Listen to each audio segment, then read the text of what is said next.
Selamat pagi, selamat siang, selamat sore Pak Cliff dan teman-teman sekalian. Salam sejahtera bagi kita semua. Di video kali ini saya akan menjelaskan tentang konsep dari perusahaan dagang itu sendiri. Sebelum itu, perkenalkan nama saya Chelsea Valencia Kosasi dengan NIM 1016042510032. Saya merupakan mahasiswa semester 1 jurusan accounting di Universitas Ciputra. Oke, next. Kita akan membahas konsep dari perusahaan dagang itu sendiri. Nah, siklus operasional perusahaan dagang tuh mulai dari uang tuh dipakai buat beli persediaan atau buat beli barang dagang. Lalu dijual, setelah dijual jadilah piutang. Setelah itu diterima kembali dalam bentuk uang dan uang dipakai buat beli persediaan. Dan siklusnya itu memutar seperti itu terus-menerus. Perusahaan dagang adalah perusahaan yang membeli dan juga menjual kembali barang dagangannya untuk apa? Untuk memperoleh laba, yaitu dari selisih antara harga jual dan juga harga beli. Perusahaan ini yang pertama menjual produk jadi. Yang kedua, tidak mengubah bentuk barang yang diperdagangkan. Yang ketiga, berperan sebagai konsumen saat membeli dan juga berperan sebagai penjual saat menjual. Dan yang keempat, tidak melakukan proses produksi.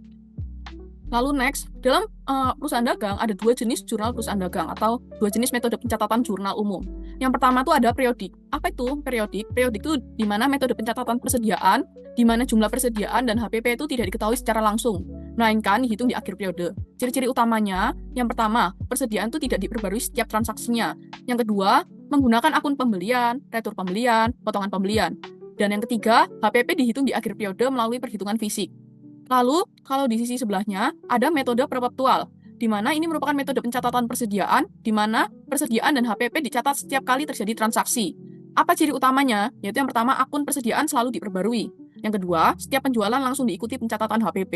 Dan yang ketiga, informasi persediaan tersedia setiap saat. Nah, ini untuk gambarannya. Kalau di periodik, kita menggunakan akun pembelian, retur pembelian, potongan pembelian, beban akun pembelian saat kita berada sebagai POV pembeli. Kalau di perpetual, kita hanya cukup menyimbolkan semua keempat akun ini dengan satu akun, yaitu persediaan barang dagang. Sedangkan untuk dari POV penjual, itu sama. Untuk metode periodik, kita mencatat akun penjualan, retur penjualan, potongan penjualan. Lalu untuk di metode perpetual, kita juga sama menuliskan akun penjualan, retur penjualan, dan juga potongan penjualan. Jadi di sini akun dari sisi pembelian aja yang mungkin agak berbeda. Kalau periodik kita catat secara detail akunnya pembelian, retur pembelian, potongan pembelian, dan juga beban akun pembelian. Kalau di perpetual kita simbolkan dengan satu akun, yaitu persediaan barang dagang. Nah, ketika ada transaksi penjualan, maka diikuti dengan jurnal penambahan HPP dan juga pengurangan persediaan barang dagang. Kalau ada transaksi retur penjualan, maka diikuti dengan jurnal penambahan persediaan barang dagang serta pengurangan HPP itu sendiri. Nah, dari kedua metode pencatatan ini sebenarnya tidak ada metode yang paling benar. Efektivitasnya itu tergantung kebutuhan perusahaan itu sendiri. Kalau periodik cocok untuk perusahaan kecil dengan transaksi yang terbatas. Kalau perpetual itu cocok untuk transaksi tinggi dan kontrol persediaannya secara real time. Nah, dalam praktik modern, perpetual itu lebih banyak digunakan. Karena apa? Karena lebih akurat dan juga tepat waktu. Karena tadi pencatatan HPP-nya itu selalu dicatat setiap kali terjadi transaksi. Lalu ini untuk perbedaan periodik dan perpetual secara dalam bentuk jurnal. Semisal di sini, kalau tadi kita baru belajar tabelnya saja, tabel ini saja, sekarang kita akan belajar atau melihat bentuknya langsung. Di sini kita sebagai POV pembeli, ketika di metode periodik atau fisik, itu kita tulisannya langsung menggunakan akun pembelian dan juga utang dagang atau kas.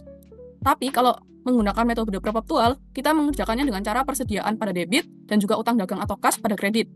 Lalu kalau kita ingin membayar biaya angkut, kalau di periodik itu menggunakan akun biaya angkut pembelian pada debit dan kas pada kredit. Lalu untuk di sisi perpetual ada membayar biaya angkutnya dengan cara persediaan pada debit dan juga kas atau utang dagang pada kredit. Lalu yang ketiga, kondisi di mana kita mengembalikan barang yang rusak atau kita melakukan retur. Kalau di sisi periodik ada akun utang dagang atau kas pada debit dan juga retur pembelian pada kredit. Kalau di sisi perpetual ada utang dagang atau kas pada debit dan juga persediaan pada kredit. Lalu untuk kondisi pelunasan, ini lebih masa potongan itu tidak dapat diskon. Jadi kita perlu perhatikan dulu terminnya apakah mendapatkan diskon atau tidak, karena nggak selalu mendapatkan diskon. Nah, contohnya untuk kasus ini, contohnya pencatatan di metode periodik yaitu utang dagang pada debit dan juga potongan pembelian serta kas pada kredit. Lalu, kalau di metode perpetual ada utang dagang pada debit dan juga persediaan dan kas pada kredit. Itu untuk dari POV pembeli. Sekarang kita melihat POV dari penjual. Kalau POV dari penjual, ketika kita ingin menjual barang dagangan, ketika di metode periodik, kita mencatatnya dengan cara piutang dagang atau kas pada debit dan juga penjualan pada kredit. Sedangkan di metode perpetual, kita mencatatnya dengan cara piutang dagang atau kas pada debit penjualan pada kredit, namun ada penambahan akun karena kita di sini sebagai penjual dan kita sedang berada di metode perpetual, yaitu HPP atau beban pokok penjualan pada debit dan juga persediaan pada kredit. Lalu selanjutnya ketika kita ingin membayar biaya angkut, kalau dari metode periodik itu akunnya biaya angkut penjualan pada debit dan kas pada kredit. Kalau di perpetual, biaya angkut penjualan pada debit dan kas pada kredit. Ini sama. Lalu untuk pada saat melakukan pengembalian barang yang rusak atau terjadinya retur, kalau di metode periodik atau fisik, kita mencatatnya dengan cara retur penjualan pada debit, piutang dagang atau kas pada kredit. Lalu kalau di metode perpetual, kita mencatatnya dengan cara retur penjualan pada debit, piutang dagang atau kas pada kredit. Lalu ada tambahan akun, yaitu persediaan pada debit dan juga HPP atau beban pokok penjualan pada kredit. Nah, ini juga ada saat menerima pelunasan. Jadi ketika kita sebagai penjual lalu kita menerima pelunasan, kalau di metode periodik kita mencatatnya dengan cara kas di debit, potongan penjualan di debit, dan juga piutang dagang di kredit. Begitu juga untuk yang di perpetual, kas di debit, potongan penjualan di debit, dan juga piutang dagang di kredit. Oke, next. Kita akan membahas metode pencatatan perpetual dan periodik lagi melalui skema agar mudah dipahami. Jadi untuk di perpetual ada namanya inventory purchase atau pembelian inventaris, di mana ini tuh mencatat pembelian persediaan barang dagang. Lalu barang itu terjual. Nah, ketika barang terjual, di metode perpetual ini mencatat pendapatan dan menghitung serta mencatat beban pokok penjualan itu sendiri. Lalu ketika di akhir periode, tidak ada entry jurnal pada metode perpetual, karena stok sudah diperbarui secara otomatis setiap ada penjualan. Nah, beda cerita kalau di periodik.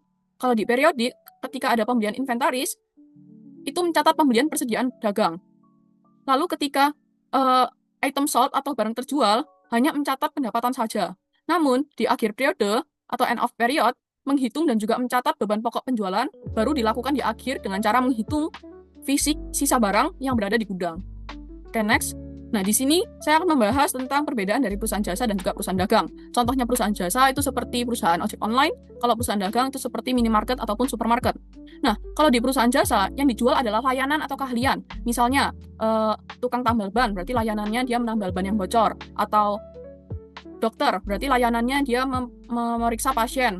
Atau tukang potong rambut, tukang konsultasi, laundry, dan juga perbankan. Aktivitas utamanya apa? Yaitu memberikan keahlian atau juga tenaga. Nah, persediaannya tidak ada persediaan barang fisik.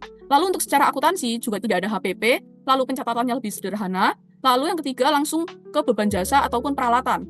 Nah, keuntungannya apa di perusahaan jasa? Dari bayaran atas layanan yang diberikan. Jadi, orang yang memiliki perusahaan jasa mendapatkan keuntungan itu dari bayaran atas layanan yang udah diberikan. Sedangkan beda cerita kalau di perusahaan dagang, yang dijual tuh barang yang jadi yang dibeli dari pemasok. Misalnya yang tadi udah disebutkan minimarket, toko kelontong, supermarket, retail, dan lain-lain. Nah, aktivitas utamanya apa yang dilakukan di perusahaan dagang, yaitu membeli, lalu menyimpan stok, dan juga menjual kembali barangnya. Nah, ada persediaan di sini, ada persediaan barang dagangan atau inventory biasa disebut.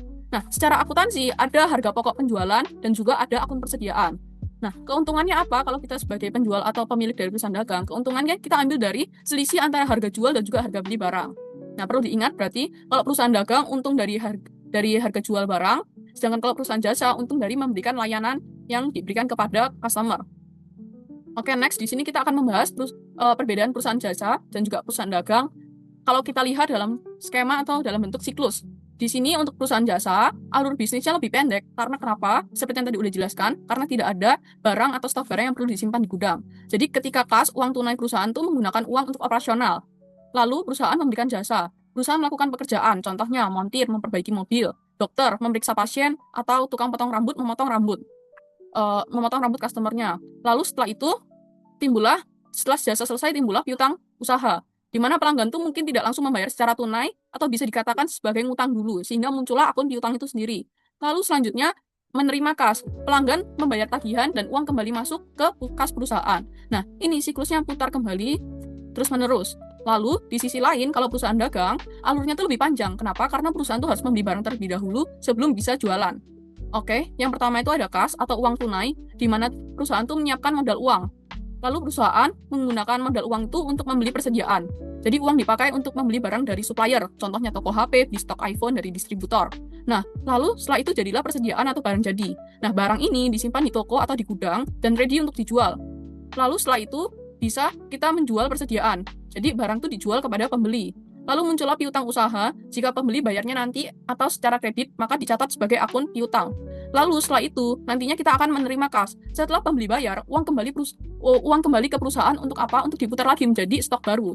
Jadi dapat kas lagi, diputar lagi untuk membeli stok baru, dan siklusnya berputar seperti itu.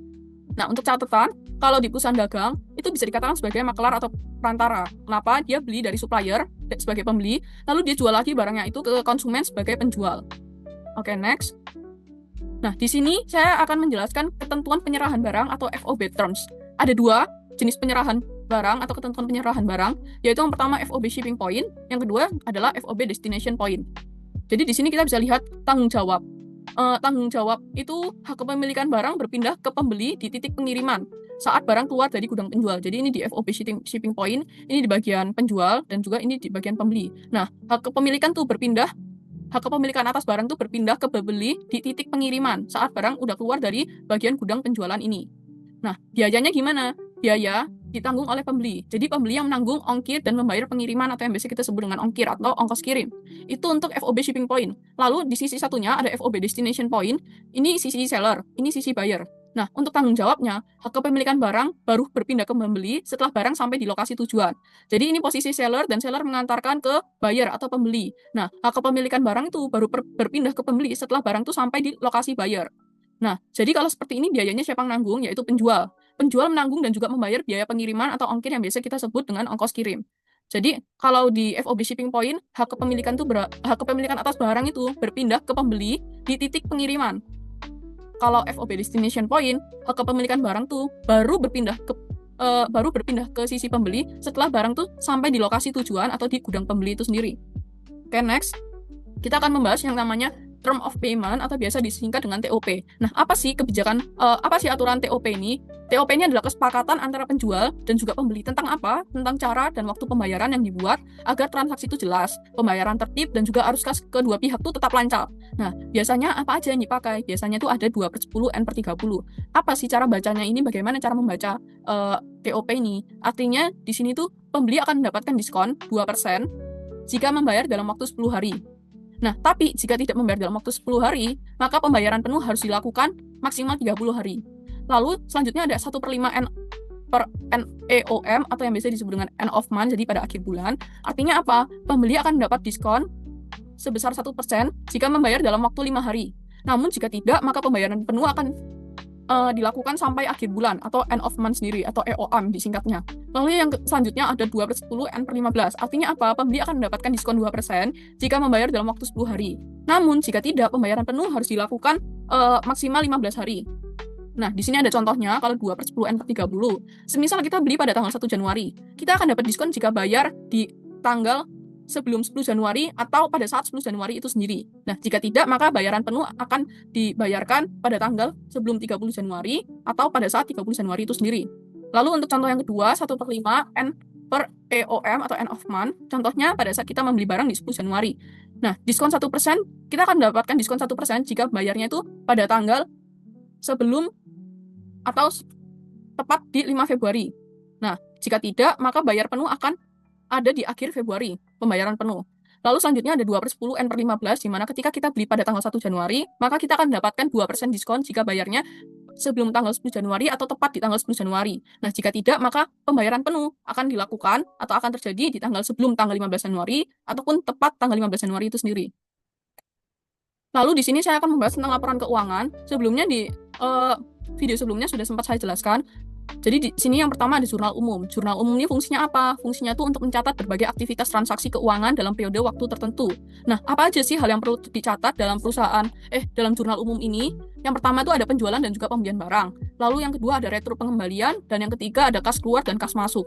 Ini dicatat di setiap tanggalnya. Misal ini 1 Desember, berarti ada akun kas di debit, ada akun kredit, ada akun modal di kredit. Lalu di tanggal 5 Desember, ada akun utang dagang di debit, dan juga ada akun persediaan barang dagang di kredit, dan seterusnya. Lalu setelah dari tahap buku jurnal umum, kita lanjut ke tahap selanjutnya, yaitu buku besar. Di sini adalah sarana mendokumentasi semua perubahan dalam suatu akun. Terdapat informasi saldo. Jadi di sini tuh mengklasifikasikan atau mengelompokkan tiap akun, dan di sini kita bisa melihat perubahan yang terjadi dalam suatu akun per tanggalnya.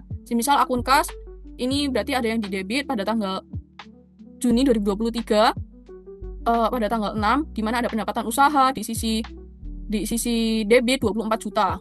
Seperti itu.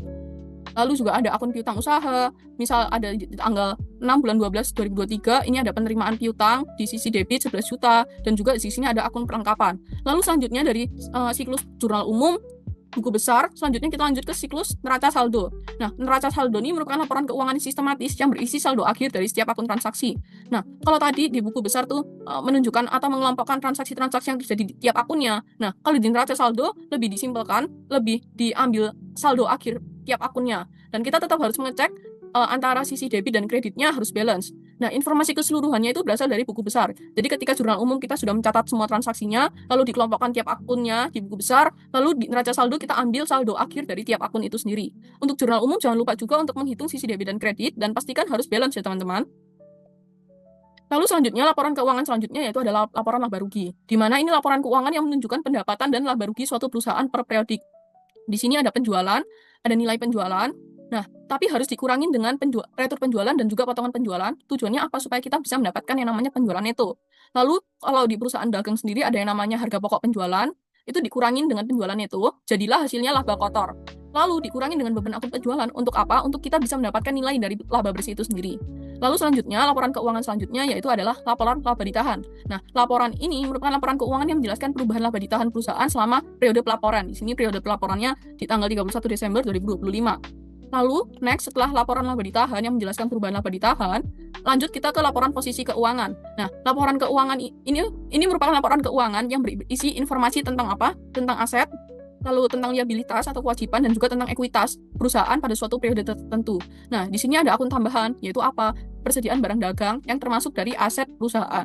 Nah, untuk informasi dan juga mengingat, untuk di laporan posisi keuangan, jumlah aset harus sama dengan total dari liabilitas dan juga total dari ekuitas. Jadi di sini total asetnya kan 153 juta 40 ribu. Nah, di sisi satunya ada liabilitas 20 juta. Nah, ada juga ekuitas dengan total 133 juta 40 ribu.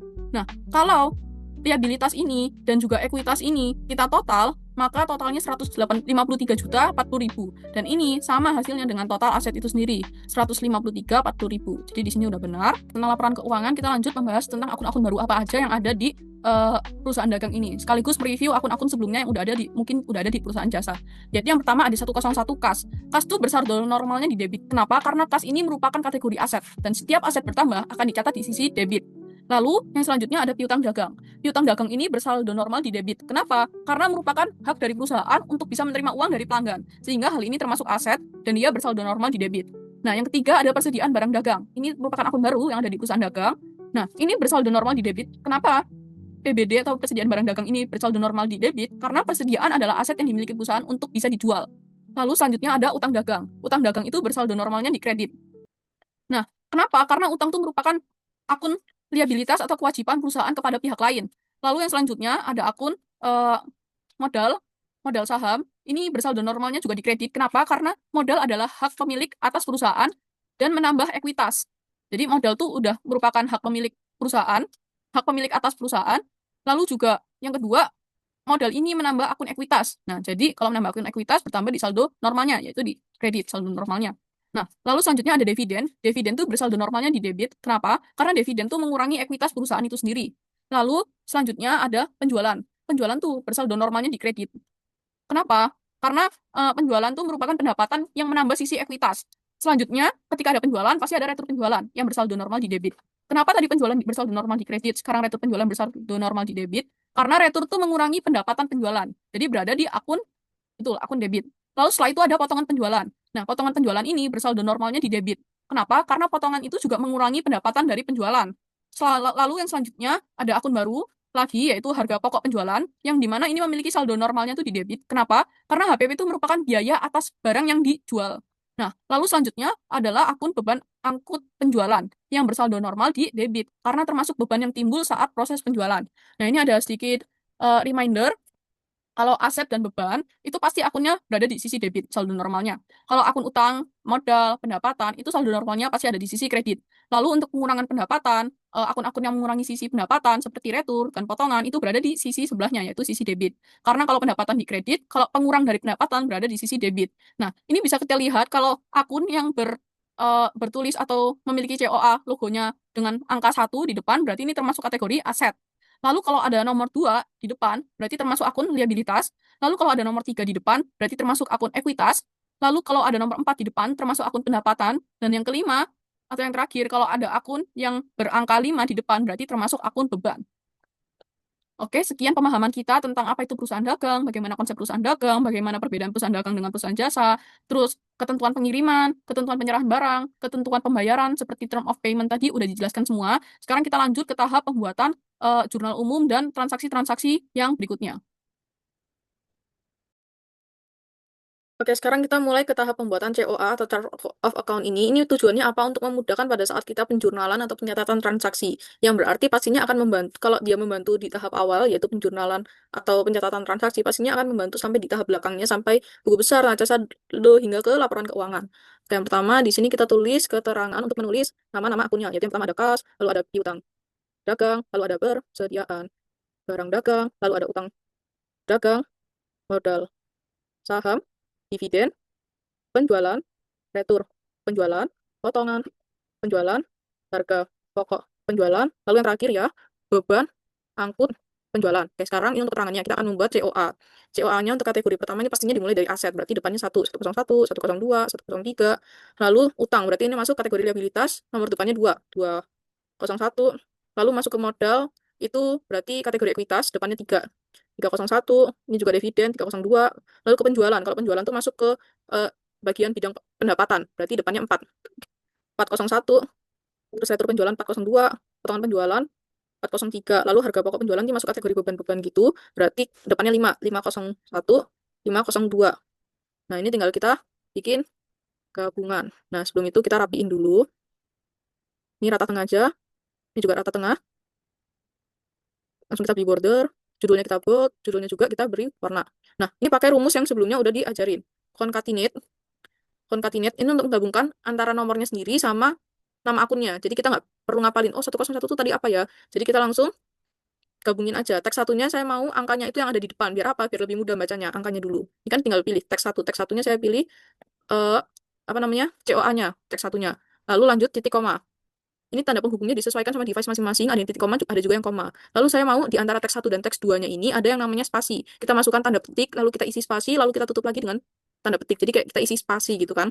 Lalu kita lanjut titik koma, kita klik yang di bagian keterangan ini atau nama akunnya sendiri. Lalu kita tutup. Pastikan kalau mau nulis rumus Excel diawali dengan sama dengan, terus rumus, terus buka, kalau mau pilih selnya buka kurung, tutup kurung, jangan lupa, lalu kita enter. Nah, ini udah kegabung, juga udah ada yang namanya udah ada yang namanya nama akun dan juga nomor akunnya. Ini tinggal kita tarik aja ke bawah. Jadi ini akun, keterangan, COA, dan gabungannya udah selesai. Oke, sekarang kita masuk ke tahap selanjutnya. Setelah kita membuat COA, kita akan melakukan catatan transaksi atau istilahnya tuh penjurnalan. Berarti di sini kita tulis, bikin sheet baru, kita rename jurnal umum. Nah, selanjutnya apa yang kita lakukan? Kita akan memberikan judul terlebih dahulu. Di sini kita merge and center dulu untuk menyatukan tiap kotak-kotak ini. Lalu kita tulis, di sini kita akan melakukan penjurnalan untuk PT Maju Dagang. Nah, ini kan step yang akan kita lakukan kan penjurnalan. Kita tulis jurnal umum. Untuk di periode kapan? Untuk di periode Desember 2025. Setelah itu, tahap apa yang akan kita lanjutkan? Yaitu pembuatan tabel. Di sini kita akan membuat tabel. Yang pertama ada isinya ada apa aja, nomor, lalu ada tanggal, lalu ada akun debit, lalu akun kredit, lalu ini debit. Ini nanti isinya untuk nominal ya. Ini kredit, lalu keterangan, lalu akun. Nah, ini biar lebih jelas untuk judul-judulnya kita bold dulu. Ini kita center atau tengah dulu. Nah, seperti yang di video sebelumnya, ini kita ukur dulu proporsi ukurannya. Seperti yang di video sebelumnya, untuk di akun debit sama kredit, biar lebih mudah, pada saat penjurnalan itu nggak perlu kita tulis satu-satu. Kenapa? Karena kalau kita tulis satu-satu nanti ada typo, ada apa, atau human error lainnya. Makanya tadi dipermudah dengan pembuatan COA. Nah, gimana cara kita menerapkannya pada saat di jurnal umum ini? Kita ke data validation dulu. Kita drag aja sampai ke bawah. Boleh agak panjang, barangkali nanti transaksinya panjang. Setelah itu kita kemana? Sorry. Kita drag ulang. Setelah itu kita ke bagian data. Lalu ke bagian ini, data tools, kita pilih yang namanya data validation. Kita pilih bentuknya tuh bentuk list. Jadi nanti pada saat kita penjurnalan, kita tuh cuma perlu ngeliat list-listnya aja. Kita cuma cukup cari akun berupa list. Oke, dari any value ini kita ubah ke bentuk list. Nah, listnya ini apa sih data untuk yang isi di list itu? Yang diisi di list itu, data apa yang mau kita listkan itu? Nah, source-nya kita isi. Source-nya dari mana? Dari COA yang tadi. Dari yang gabungan ini. Nggak perlu yang bagian keterangan, nggak perlu yang bagian COA, karena tadi kita udah pakai atau udah buat tabel gabungan dari rumus konkatinat itu sendiri. Nah, itu tujuannya kita membuat rumus konkatinat itu sendiri. Udah kita drag bagian ininya, lalu kita klik OK, lalu kita OK. Nah, maka apa? Nah, di sini kita bisa melihat nih, kita bisa isi-isi akun.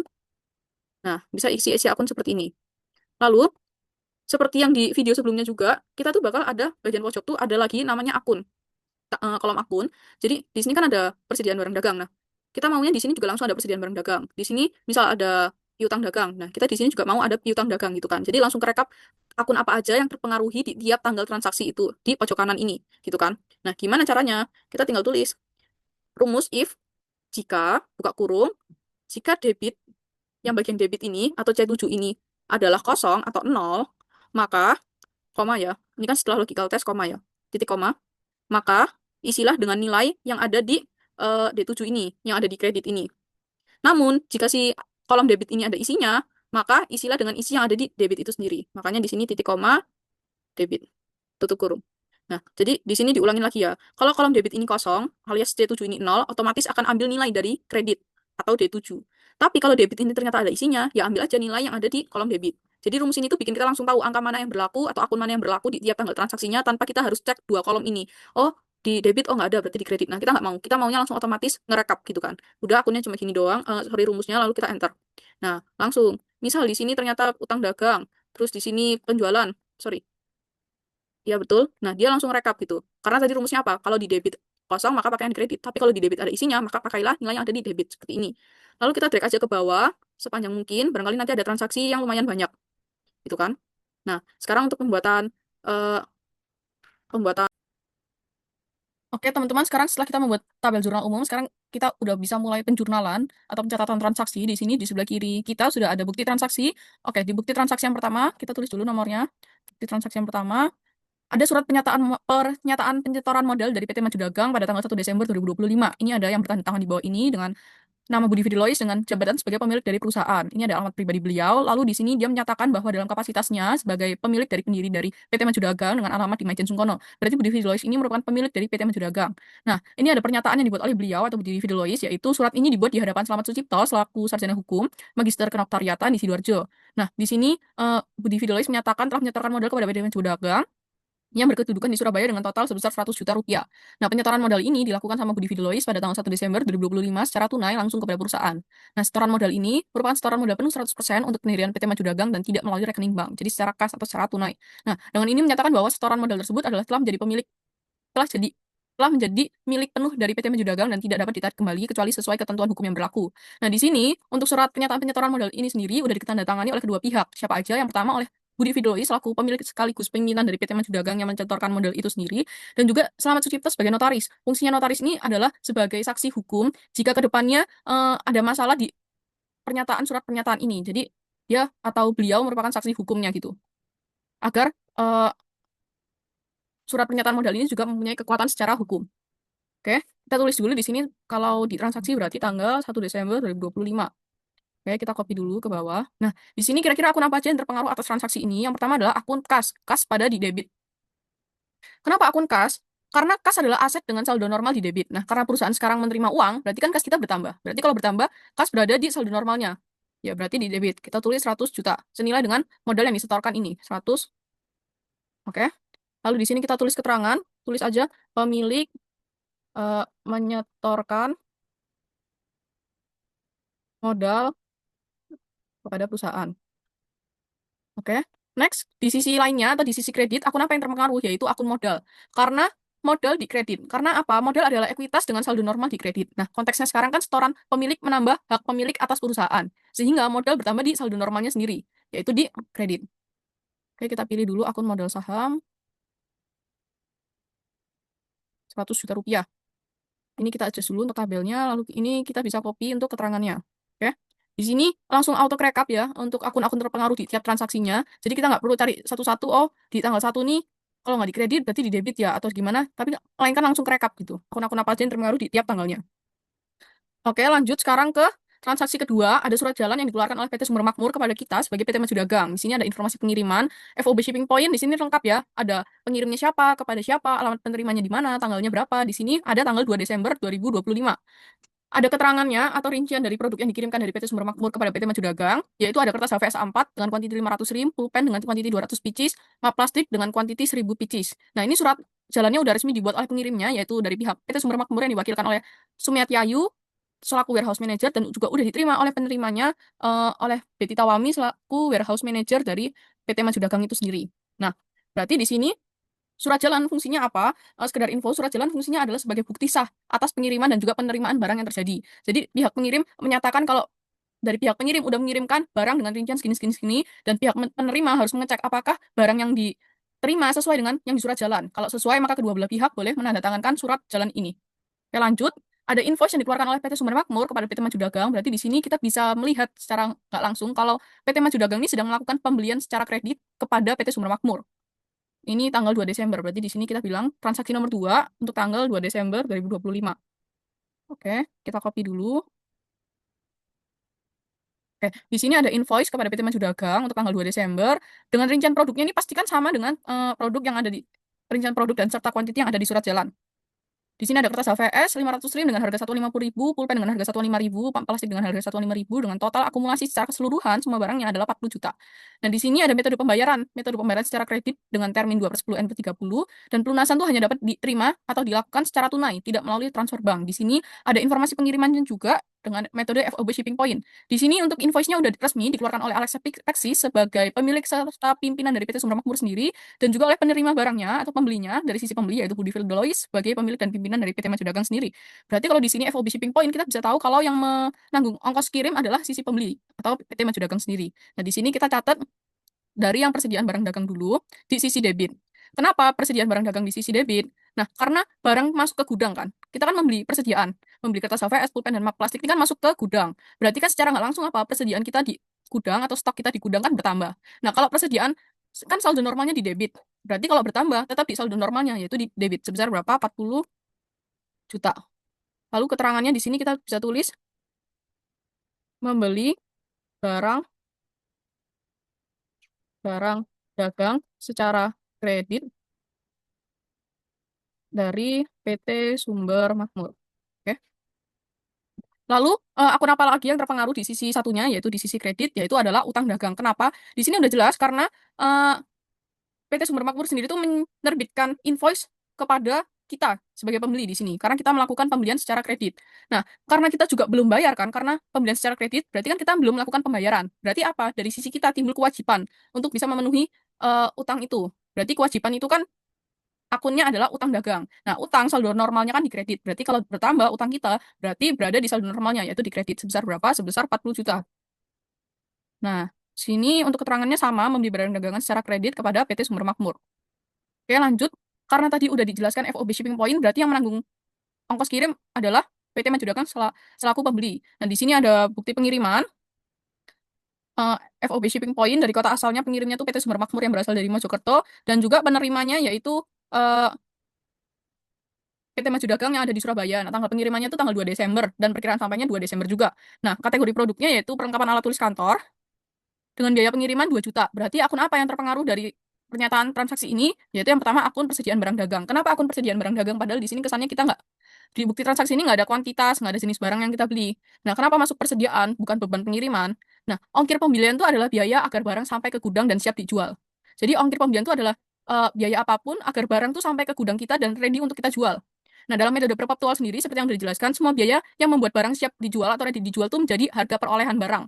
Jadi 2 juta ini menambah harga persediaan barang dagang. Harga perolehan kita untuk apa? Supaya barang kita tuh ready untuk dijual. Maka persediaan akan bertambah. Persediaan bertambah di sisi debit sebesar nominalnya 2 juta. Di sini kita bisa tulis pembayaran biaya angkut pembelian.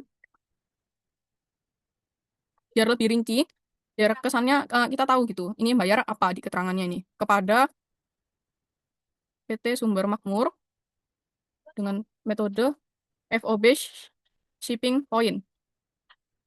Oke, dengan FOB Shipping Point. Lalu di sisi satunya, akun apa yang dikredit? Nah, karena ini kita menanggung biaya ongkos kirim dan kita melakukan pembayaran secara tunai, berarti kan kas kita keluar. Kas bersaldo normal di debit. Kalau keluar, berarti sekarang posisinya berada di kredit, karena ia berkurang. Oke, kita pilih kas. Nominalnya 2 juta.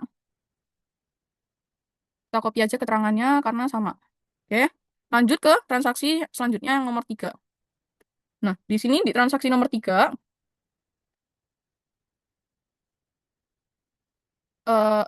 ada retur pembelian. Nah, sekedar review lagi, bagi yang bingung, kalau ada soal persediaan barang dagangnya FOB Shipping Point, sekedar review lagi, ongkir pembelian adalah biaya agar barang itu sampai dan siap atau ready untuk kita jual. Nah, maka dalam metode perpetual, ongkir menambah harga perolehan dan dicatat sebagai persediaan, bukan sebagai beban. Oke? Sekedar review lagi untuk mengingatkan yang bagian FOB Shipping Point tadi. Kita lanjut ke transaksi berikutnya, transaksi ketiga. Ternyata ada nota retur pengembalian barang dari PT Maju Dagang. Sebagai pembeli, mengajukan surat ini atau transaksi ini ke supplier, yaitu PT Sumber Makmur. Kalau tadi PT Maju Dagang udah beli ke PT Sumber Makmur, sekarang PT Maju Dagang melakukan retur pembelian. Barang apa yang diretur, yaitu kertas HVS A4 dengan kuantiti 120 rim, dengan total secara keseluruhan retur pembeliannya 6 juta. Kenapa? Alasannya karena sebagian kertas HVS yang dikembalikan tuh dalam kondisi rusak atau lembab saat diterima. Nah, retur yang diajukan ini udah di ACC juga sama Brian Daniel selaku warehouse manager dari PT Sumber Makmur. Nah, retur pembelian ini pastinya dibuat oleh pihak admin pembelian PT Maju Dagang yang melakukan pembelian pada saat itu. Di sini kita bisa tahu tanggal 5 Desember. Kita tulis dulu 5 Desember 2025. Oke, kita copy. Nah, di sini dari transaksi ini kira-kira akun apa yang terpengaruh? Nah, di sini kan barang kan kembali masuk ya. Kembali masuk ke pemasok atau barang kita kembalikan ke pemasok. Berarti kan apa? Persediaan barang kita kan berkurang. Persediaan barang kita yang harusnya HVS tuh 500 rim berkurang 120 rim. Berarti apa? Persediaan barang kita berkurang. Persediaan barang adalah aset bersaldo normal di debit. Nah, kalau berkurang, maka kita catat di kredit. Sebesar berapa? Sebesar 6 juta. Oke. Terus keterangannya di sini bisa kita tuliskan retur pembelian barang kepada PT Sumber Makmur. Oke. Terus yang di sisi debit apa? Yang di sisi debit adalah utang dagang. Kenapa utang dagang? Karena utang dagang kita kan juga berkurang. Karena kewajiban kita dibatalkan sebanyak 120 rim ini atau senilai 6 juta ini. Nah, utang kan saldo normalnya kan di kredit ya. Kalau berkurang berarti kita catat di debit. Sebesar 6 juta. Keterangannya sama. Oke, kita lanjut ke transaksi berikutnya. Nah, di transaksi berikutnya kita dapat model transaksi baru di transaksi yang keempat ini, di mana kita mendapatkan kwitansi dari PT Sumber Makmur. Kwitansi dari PT Sumber Makmur ini telah diterima dari PT Maju Dagang. Jadi PT Sumber Makmur telah menerima uang dari PT Maju Dagang senilai 33.320.000 pada tanggal 9 Desember 2025. Oke, kita lihat keterangannya tentang apa. Katanya keterangannya di sini tentang pelunasan sisa utang pembelian barang dagang oleh PT Maju Dagang setelah pengembalian barang, yaitu jumlahnya 34 juta. Total hutangnya 34 juta.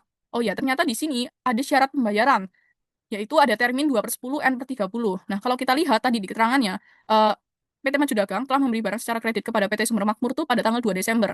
Dan sekarang di kuitansinya itu tanggal 9 Desember. Berarti kalau melihat syarat pembayarannya 2/10 N/30, ini dari tanggal pembelian dan tanggal pembayaran itu masih di dalam kurun waktu untuk mendapatkan diskon 2% itu sendiri. Berarti kita masih mendapatkan diskon 2%. Lalu kenapa di sini nominalnya 34 juta? Karena awalnya kita membeli 40 juta.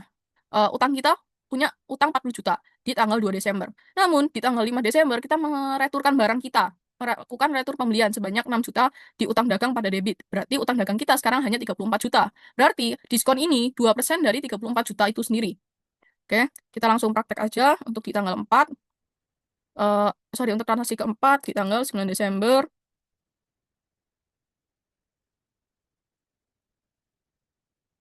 Oke, untuk 9 Desember 2025. Nah, di sini jadinya kita mendapatkan 2% dari 34 juta itu senilai 680.000.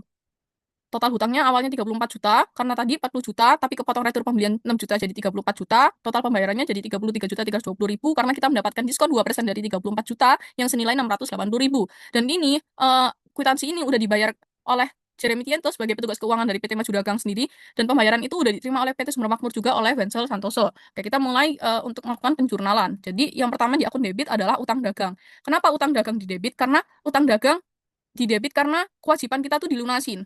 Nah, kalau kewajiban kita dilunasin, berarti kan utang kita berkurang. Utang kita berkurang berarti utang di sisi, betul, di sisi debit.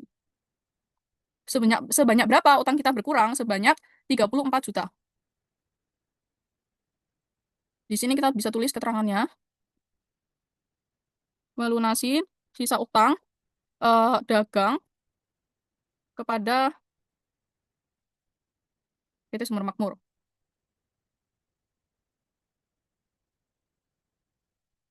Oke. Selanjutnya, akun apa yang terpengaruhi yaitu akun kas. Tapi akun yang terpengaruh di kredit itu selain ada kas, ada persediaan dagang juga. Jadi biar lebih mudah, kita tulis, sorry, kita tulis persediaan barang dagang di sini. Persediaan barang dagang di sini konteksnya adalah diskon ya, diskon pembelian. Karena persediaan kan di kredit, persediaan barang dagang di kredit. Karena PT Maju Dagang tuh konteksnya di sini mendapatkan diskon pembelian. Nah, dalam metode perpaktual sendiri tuh tidak ada akun yang namanya diskon pembelian, melainkan diskon langsung mengurangi harga perolehan dari persediaan itu sendiri. Nah, persediaan kan saldo normalnya di debit. Nah, karena ini nilainya turun, berarti atau berkurang, berarti kita catat di kredit. Sebanyak berapa diskonnya? Sebanyak 2% dari 34 juta. Berarti kita tulis di sini sama dengan 2% kali. Kita select 34 jutanya ini, kita enter. Berarti senilai 680.000. Berarti kas kita untuk kita membayar utang itu, berapa uang kita yang keluar untuk kita membayar utang itu, berarti kan kas kita keluar, kas kita berkurang untuk membayar utang itu. Kas berkurang di sisi kredit. Karena kas saldo normalnya di debit, kalau berkurang di kredit. Sebanyak berapa? Karena utang kita awalnya 34 juta, tapi kita sebagai pembeli ini mendapatkan diskon pembelian sebanyak 680.000. Berarti kas kita dari utang ini dikurangi sama diskon pembelian yang kita dapatkan. Kas kita keluar 33.320.000 rupiah. Nah, di sini kita bisa catat diskon persediaan barang dagang, atau kita bisa ngomong juga kalau ini diskon pembelian, diskon persediaan barang dagang, atau kita bisa catat ini sebagai diskon pembelian kepada kepada PT Sumber Makmur. Diskon pembelian persediaan barang kepada PT Sumber Makmur.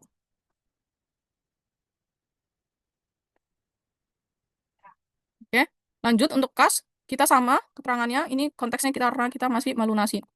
Oke, kita lanjut ke transaksi berikutnya. Oke, kali ini di transaksi berikutnya kita mendapatkan surat jalan yang diterbitkan oleh PT Sejahtera Abadi kepada kita sebagai PT Maju Dagang. Di sini ada informasi pengirimannya, FOB Destination Point. Berarti ini kita tahu kalau yang menanggung ongkos kirim adalah penjual. Dan di sini ada description barang apa aja yang dikirimkan pada tanggal 11 Desember, yaitu tinta printer hitam dengan kuantitas 250 unit. Nah, surat jalan ini juga udah resmi dibuat oleh pengirimnya, yaitu Tony Wak sebagai warehouse manager PT Sejahtera Abadi, mengirimkan barang dengan unit segini, dan juga udah diterima barang dengan unit segini oleh Betty Tawami sekaligus selaku PT Maju Dagang, perwakilan dari PT Maju Dagang sebagai jabatan warehouse manager. Oke, lanjut. Nah, di sini di next transaksi, bukti transaksinya ada kwitansi pada tanggal 11 Desember 2025 yang dikeluarkan oleh PT Sejahtera Abadi kepada PT Maju Dagang senilai 25 juta rupiah atas pembelian tinta printer hitam sebanyak 250 botol dengan harga satuan 100.000 dengan jumlah 25 juta. Nah, ini udah melakukan secara lunas dan udah dibayarkan oleh PT Maju Dagang oleh petugas keuangannya, dan juga udah diterima oleh admin keuangannya PT Sejahtera Abadi. Di sini informasi pengirimannya adalah FOB Destination Point. Berarti kita tidak perlu kita sebagai PT Maju Dagang sebagai pembeli tidak perlu yang namanya menanggung ongkos kirim. Di sini kita bisa tulis ini transaksi kelima Desember 2025. Terus kita copy. Nah, kira-kira akun apa aja yang terpengaruh? Karena ini PT Maju Dagang sedang melakukan pembelian secara tunai, maka kan barang kan masuk ya. Barang tinta printer ini masuk ke gudang kita dan stok kita bertambah. Berarti kan persediaan barang dagang kita bertambah. Kalau persediaan barang dagang kita merupakan aset dan bertambah, berarti berada di saldo normalnya, di debit. Berarti di sini persediaan barang dagang bertambah senilai berapa? Senilai tinta printer ini, 25 juta.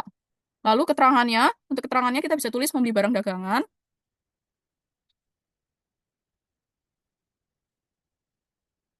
Membeli barang dagangan dari PT Sejahtera Abadi secara tunai. Oke.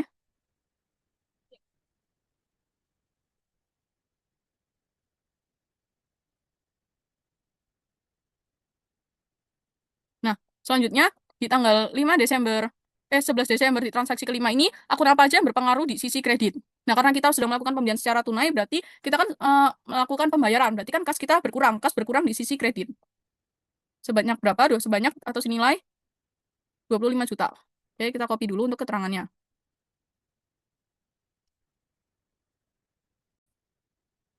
Oke, karena tadi di kwitansinya dan juga di surat jalannya udah ada keterangan bahwa ini FOB Destination Point, kembali saya menjelaskan bahwa FOB Destination Point merupakan biaya ongkir yang ditanggung oleh penjual. Nah, karena di sini PT Maju Dagang sedang berposisi sebagai pembeli, maka tidak ada pembayaran untuk biaya ongkir. Oke, kita lanjut ke transaksi berikutnya. Di sini transaksi nomor 6 berarti ya. Di sini kita mendapatkan surat jalan dari PT Nusantara Jaya yang ditujukan kepada kita, PT Maju Dagang, pada tanggal 13 Desember 2025. Di sini udah ada jelas informasi pengirimannya, yaitu dua FOB shipping point, dengan ada penjelasan produk apa aja yang dikirimkan dari PT Nusantara Jaya kepada PT Maju Dagang, yaitu flash disk 32 GB dengan kuantiti 400 pieces. Nah, di sini juga udah dibuat sama pengirimnya dari Jonito Farels, selaku PT Nusantara Jaya, selaku warehouse manager, dan barangnya ini udah diterima juga sama PT Maju Dagang yang diwakilkan oleh Betty Tawami, selaku warehouse manager dari PT Maju Dagang. Nah, lagi-lagi kita mendapatkan invoice dari PT Nusantara Jaya yang ditujukan kepada kita. Nah, kalau kayak gini konteksnya, kita bisa mengetahui bahwa PT Maju Dagang sedang melakukan pembelian secara kredit atau secara tidak tunai. Oke, kita tulis dulu 13 Desember 2025. Oke. Di sini ada invoice sesuai barangnya sama di surat jalan, yaitu flash disk 32 GB dengan kuantiti 400 pieces dengan price 50.000 per piecesnya, berarti totalnya 20 juta. Di sini ada metode pembayarannya yaitu secara kredit dengan termin 6N/30, berarti tidak akan mendapatkan diskon berupa persentase. Lalu pelunasan pembayaran ini hanya dapat dilakukan secara tunai, tidak mau melakukan melalui transfer bank, dan ini FOB shipping point. Ini invoice-nya dikeluarkan oleh pihak PT Nusantara Jaya selaku pemilik dan pimpinan dari PT Nusantara Jaya sendiri, dan udah diterima oleh penerimanya, yaitu kita sebagai pembeli, yaitu PT Maju Dagang. Nah, dari sini kan kita tahu ya bahwa persediaan kita bertambah. Persediaan kita bertambah karena apa? Kita melakukan pembelian. Nah, kalau persediaan barang bertambah, berarti aset kita bertambah. Bertambah di sisi debit di saldo normalnya. Berarti di sini persediaan barang dagang senilai 20 juta. Di sini kita bisa tulis membeli barang dagang secara kredit dari PT Nusantara Jaya. Nah, karena ini udah jelas bahwa kita udah diterbitkan invoice dari PT Nusantara Jaya ini kepada PT Maju Dagang, berarti kan udah jelas ya kalau kita melakukan pembelian secara kredit. Berarti bukan kas kita nggak bayar pakai kas, tapi kita ngutang. Berarti akun utang kita bertambah, kewajiban kita bertambah terhadap PT Nusantara Jaya. Nah, kalau utang bertambah berarti di sisi kredit di saldo normalnya, itu 20 juta. Kita copy untuk keterangannya 20 juta. Oke, lanjut ke transaksi berikutnya, bukti transaksi berikutnya. Di sini ada dari JOT Express. Karena tadi FOB shipping point kan, berarti PT Maju Dagang sekarang jadi pembeli dan sekarang menanggung ongkos kirim. Ini dikirim barangnya sama PT Nusantara Jaya pada tanggal 13 Desember kepada penerimanya, yaitu PT Maju Dagang alias kita di Surabaya, dengan perkiraan sampai juga 13 Desember dengan biaya pengiriman 1.500.000, kategori produknya perlengkapan komputer kantor. Nah, berarti di sini kan pembeli menanggung ongkir. Nah, ongkir itu kan membuat barang siap dijual ya, sehingga menambah harga perolehan dari persediaan, bukan beban. Nah, karena menambah harga perolehan dari persediaan, berarti kan persediaan merupakan aset yang bertambah di sisi debit. Senilai berapa? Senilai nominal ini, 1.500.000. Oke, kita tulis juga di sini 1.500.000. Apa 1.500.000 ini? 1.500.000 ini merupakan kas, karena kita melakukan pembayaran ongkir ini secara tunai, berarti kas kita berkurang, kas kita keluar, kas kita berkurang di sisi kredit. Oke. Di sini kita bisa tulis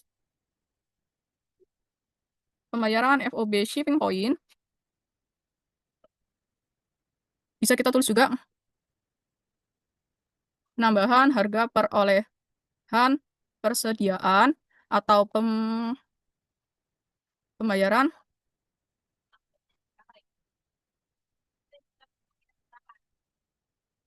FOB shipping point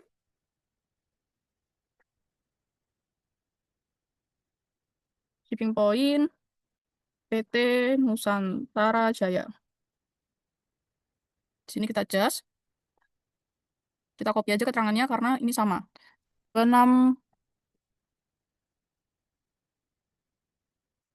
Sorry, ada typo.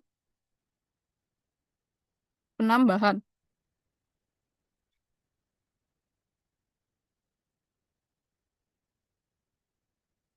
Oke. Oke, lanjut ke bukti transaksi yang berikutnya. Oke, kita next ke bukti transaksi berikutnya. Lagi-lagi, di sini kita mendapatkan surat jalan. Namun surat jalan kali ini bukan dibuat oleh pihak lain, melainkan dikeluarkan oleh PT Maju Dagang sendiri alias kita. Nah, di sini kita sebagai PT Maju Dagang mengeluarkan surat jalan kepada toko Makmur dengan di tanggal 15 Desember. Berarti kita sedang melakukan penjualan di sini. Nah, di sini informasi pengirimannya adalah FOB shipping point. Nah, kalau FOB shipping point berarti ongkos kirimnya ditanggung sama pembeli, berarti ditanggung sama toko Makmur. Oke, di sini PT Maju Dagang mengirimkan beberapa barang, yaitu kertas HVS A4, pulpen, 5 plastik, tinta printer, flash disk 32 GB. Di sini juga ada kuantiti masing-masing dari tiap barang yang dikirimkan. Nah, kali ini surat jalannya karena dibuat oleh PT Maju Dagang, berarti surat jalannya dibuat oleh Betty Tawami selaku warehouse manager dari PT Maju Dagang. Nah, udah diterima juga sama warehouse manajernya pihak pembeli, yaitu Sri Serena, yang merupakan perwakilan dari toko Makmur.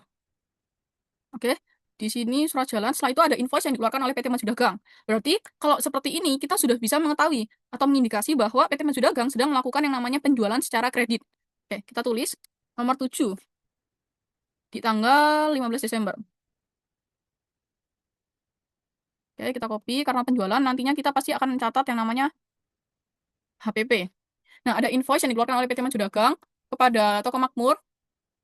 Eh, Invoice ini dibuat sama admin penjualan yaitu Albert Wijaya yang ditujukan ke Tete Setiadi sebagai admin pembelian dari toko Makmur. Ini udah ada description dan quantity tiap barangnya, ada unit price-nya juga, ada total akumulasi secara keseluruhan, seperti contoh dari quantity 50.000, unit price-nya 65.000 dengan total dari pembelian kertas HVS penjualan kertas HVS A4 ini 3.250. Lalu kita totalkan ke selanjutnya dari pulpen, map, tinta, flash disk yaitu 41.600. Nah, di sini metode pembayarannya secara kredit dengan termin 2/10 N/30, di mana pelunasan pembayaran hanya dilakukan secara tunai, perusahaan tidak dapat dan tidak mau menerima pelunasan melalui transfer bank, dan ini informasi pengirimannya merupakan FOB shipping point. Invoice ini dibuat sama admin penjualan PT Maju Dagang, yaitu Daniel Tan, dan juga udah disetujui sama pihak pembelinya, yaitu Toko Makmur, yaitu admin pembelian, Caca Setiadi. Berarti dari sini kita bisa tahu, apa, dari penjualan secara kredit, berarti kita belum mendapatkan uang, dan kita masih mempunyai hak atas itu. Kita masih mempunyai hak tagih. Berarti kita menambah akun piutang. Piutang dagang bertambah di sisi saldo normalnya, berarti di sisi debit. Sebanyak berapa? Sebanyak yang di faktur, yang di invoice, yaitu 41.600.000. Berarti di sini kita bisa tulis menjual barang dagang secara kredit kepada toko Makmur. Oke. Nah, setelah itu dari sisi kita PT Maju Dagang yang sekarang sedang ada penjualan secara kredit, berarti apa? Karena kita melakukan penjualan, penjualan itu kan adalah pendapatan. Nah, berarti kan saldo normal pendapatan kan di kredit ya. Berarti penjualan kita bertambah di kredit karena kredit merupakan saldo normal dari penjualan. Senilai 41.600.000 juga. Oke, ini keterangannya sama. Oke. Lalu selanjutnya dari sisi kita, penjual di sini FOB shipping point. Lagi-lagi saya menjelaskan bahwa kalau kita sebagai penjual, kita dan ini keterangannya FOB shipping point, kita tidak perlu melakukan pembayaran atas ongkir itu. Lanjut ada bukti pengeluaran barang. Nah, bukti pengeluaran barang ini dibuat oleh warehouse manager yaitu Betty Tawami dan disetujui oleh admin penjualan yaitu Daniel Tan, dan juga udah dicatat sama admin atau staff accounting dari yaitu Rina Sulis dari PT Maju Dagang sendiri yang ditujukan untuk toko Makmur. Jadi atas pembelian dari toko Makmur. Di sini kalau yang tadi di invoice itu kan kita mengeluarkan yang namanya unit price atau harga jual per unit, dan juga ada total dari penjualan. Itu kalau di invoice yang kita keluarkan. Namun kalau bukti pengeluaran barang ini adalah bukti internal untuk kita, untuk PT Maju Dagang, dan di sini mengeluarkannya HPP per unit. Jadi kayak beban yang kita keluarkan untuk barang itu. Jadi anggapannya ini kayak harga pada saat kita kulaan.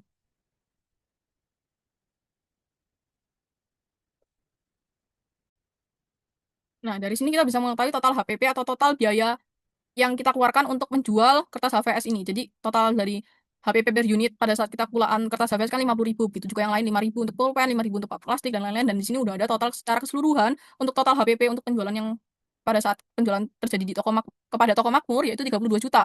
Nah, bukti pengeluaran barang ini sendiri udah dibuat sama Betty Tawami selaku warehouse manager dari PT Maju Dagang, dan juga udah disetujui oleh Daniel Tan selaku admin penjualan dari PT Maju Dagang. Lalu juga udah diketahui oleh Rina Sulis sebagai staff accounting PT Maju Dagang. Nah, dari sini kan kita bisa tahu ya, saat terjadi penjualan kan eh, barang atau stok kita kan keluar dari gudang. Nah, nilai dari barang tersebut menjadi biaya untuk menghasilkan pendapatan. Itulah sebabnya kenapa HPP bertambah. Nah, HPP itu kan adalah beban. Beban itu bersaldo normal di debit. Jadi kita tulis di sini. Di sini harga pokok penjualan 32 juta sesuai di bukti transaksi. Di sini kita bisa tulis mencatat harga pokok penjualan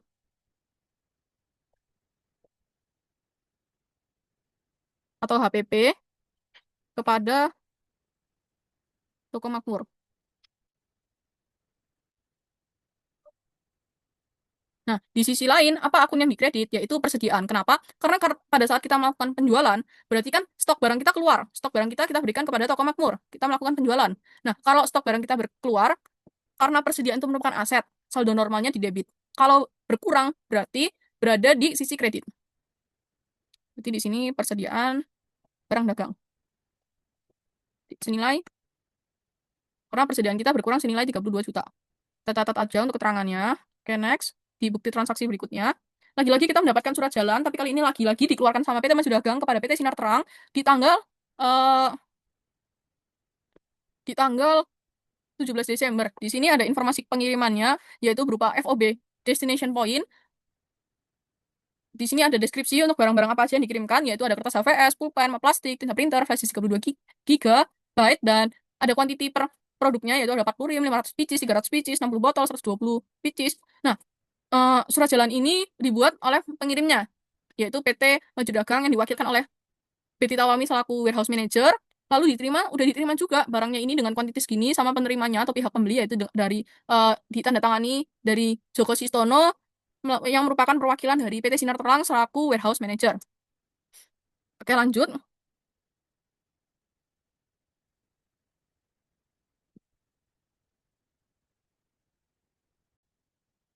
Lanjut, di bukti transaksinya ada kwitansi yang dikeluarkan oleh kita sendiri, yaitu PT Maju Dagang untuk PT Sinar Terang. Telah diterima 23.400.000 dari PT Sinar Terang pada tanggal 17 Desember 2025. Di sini ada keterangan untuk barang-barang apa aja yang dibeli oleh PT Sinar Terang kepada PT Maju Dagang, dengan kuantitinya juga, dengan harga satuan per barangnya, dan juga total akumulasi dari penjualannya sendiri, penjualan PT Maju Dagang sendiri. Dan kwitansi ini udah dibayarkan oleh pihak pembeli PT Sinar Terang, yaitu admin keuangannya, udah ditandatangan juga, dan udah diterima oleh admin keuangannya PT Maju Dagang. Berarti di sini PT Maju Dagang sedang melakukan penjualan secara tunai. Nah, di sini ada keterangan FOB Destination Point. Berarti kita akan ada 3 set jurnal.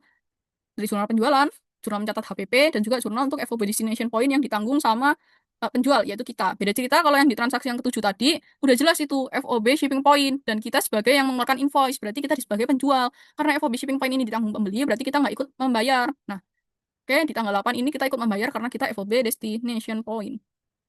Oke, tanggal 17.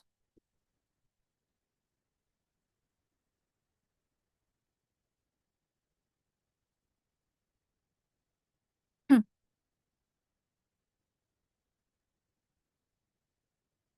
Oke, di tanggal 17 ini berarti kan kita udah sedang melakukan yang namanya penjualan secara tunai. Nah, kalau penjualan secara tunai, berarti kan kas kita kan langsung bertambah ya, bertambah sebesar 23.400.000. Karena kas ini merupakan aset, kalau bertambah di saldo normalnya, yaitu di debit, kita langsung tulis saja, senilai 23.400.000.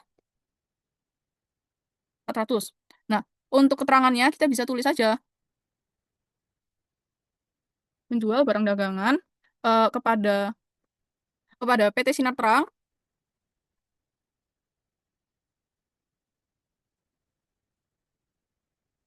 secara tunai.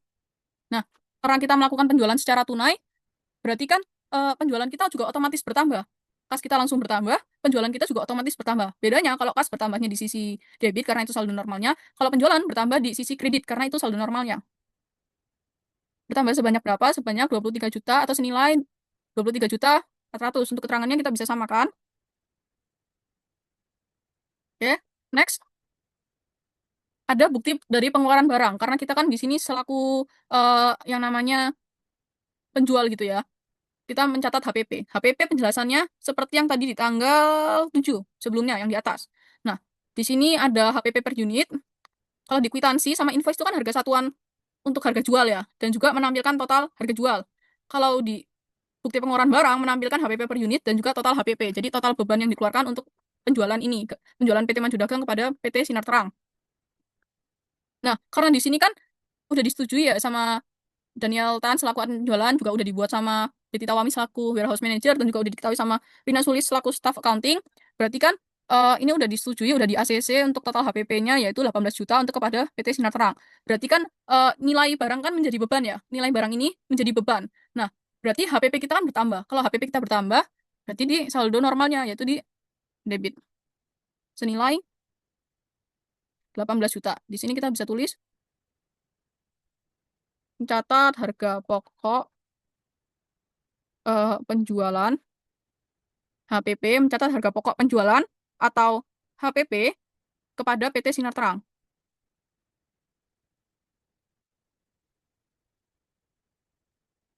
Oke, di sisi lain, berarti kan ketika melakukan penjualan ini kan stok kita di gudang kan keluar karena untuk melakukan penjualan kan. Nah, kalau stok gudang kita berkeluar, berarti kan persediaan kita berkurang. Nah, persediaan kan awalnya kan emang aset yang bersaldo normal di debit. Karena berkurang berarti dia sekarang ada di sisi kredit. Penjualan. Sorry, bukan penjualan, persediaan barang dagang. Sorry.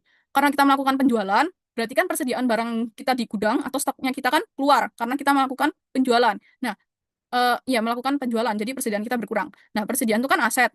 Aset kan bertambah di sisi debit. Nah, karena ini melakukan penjualan, berarti kan persediaan kita berkurang. Berarti kalau berkurang di sisi kredit, berarti yang di sisi kredit persediaan barang dagang. Senilai 18 juta. Sorry, mencatat. Untuk terangannya bisa sama. Oke. Lanjut, di tanggal 17 Desember, ada bukti transaksi lagi, yaitu BDC Express. Ada pengirim, yaitu kita, PT Maju Dagang, dari Surabaya mengirimkan barang kepada PT Sinar Terang yang di Sidoarjo. Tanggal pengirimannya 17 Desember, tanggal perkiraan sampainya juga 17 Desember. Karena ini FOB Destination Point, berarti kita yang menanggung ongkos kirim karena kita sebagai penjual di sini. Biaya pengirimannya itu merupakan senilai 1 juta rupiah. Kategori produknya perlengkapan komputer kantor. Berarti kan di sini kan kita apa yang bertambah di sisi debit, yaitu beban penjualan, beban angkut penjualan. Kenapa beban angkut penjualan? Lagi-lagi karena ini FOB Destination Point, berarti kan penjual menanggung ongkir. Nah, karena PT Maju Dagang sebagai penjual, berarti ongkir termasuk beban penjualan. Beban penjualan yang lebih spesifiknya bisa dikatakan sebagai beban angkut penjualan. Nah, beban itu kan bersaldo normal di debit. Karena ini bertambah, berarti juga berada di sisi debit senilai ini. Biaya pengirimannya 1 juta. Oke, di sini kita bisa tulis keterangannya, membayar biaya pengiriman penjualan, membayar biaya pengiriman penjualan ke PT Sinar Terang. FOB. Oke. Nah, kita melakukan pembayaran beban angkut penjualan untuk penjualan kepada PT Sinar Terang ini dengan kas kan, secara tunai. Berarti kas kita berkurang. Kalau kas itu bertambah di sisi saldo normalnya di debit, kalau berkurang berarti di sisi sebaliknya, yaitu di sisi kredit. Kas 1 juta. Oke, untuk keterangannya sama. Oke, next, setelah di transaksi tanggal 17 ini udah kelar, kita mencatat kas, penjualan, ini berarti jurnal penjualan, jurnal pencatatan HPP, dan juga ada pencatatan beban angkut penjualan. Kita next ke transaksi berikutnya. Berarti ini transaksi ke-9. Sorry, transaksi ke-9. Oke, di transaksi ke-9 ini, eh, di transaksi ke-9 ini setelah kita melakukan penjualan kepada toko makmur, sekarang toko makmur melakukan retur, berarti kita nyatetnya sebagai retur penjualan. Kenapa saya tahu? Karena di sini udah jelas di judulnya tertera bahwa ini ada bukti retur penjualan. Di sini juga ada PT Maju Dagang selaku PT kita sendiri. Jadi kita sebagai penjual mengeluarkan bukti retur penjualan. Kenapa sih bukti retur penjualan itu dibuat oleh penjual dan ditujukan ke pembeli? Karena apa? Karena ini menjadi bukti resmi pengurangan penjualan. Nah, kalau dari sisi pembeli, ini sebagai dasar penyesuaian utang ataupun pembayaran kembali yang nantinya akan dilakukan oleh toko makmur kepada PT Maju Dagang. Di sini retur apa yang dilakukan oleh toko makmur? Di sini ada tinta printer sebanyak 40 pieces dengan harga unit price-nya 130.000 dengan total returnya itu 5.200.000. Nah, berarti kan di sini kan bukti retur penjualannya udah resmi karena udah dibuat sama Betty Tawami selaku warehouse manager, udah disetujui juga sama admin penjualan, dan juga udah diketahui sama Rina Sulis selaku staff accounting PT Maju Dagang. Nah, berarti kan di sini kan awalnya kan kita melakukan penjualan ya. Awalnya kita melakukan penjualan, berarti kan ada pendapatan dong. Nih, toko makmur kita melakukan penjualan awalnya 41.600.000. Nah, tapi karena ada retur, berarti kan pendapatan kita berkurang karena adanya retur penjualan. Nah, retur penjualan kan mengurangi sisi pendapatan. Jadi, sisi pendapatan itu punya saldo normal di kredit, karena retur penjualan ini mengurangi sisi pendapatan, berarti retur penjualan bersaldo normal di debit sekarang. Sorry, iya, bersaldo normal di debit.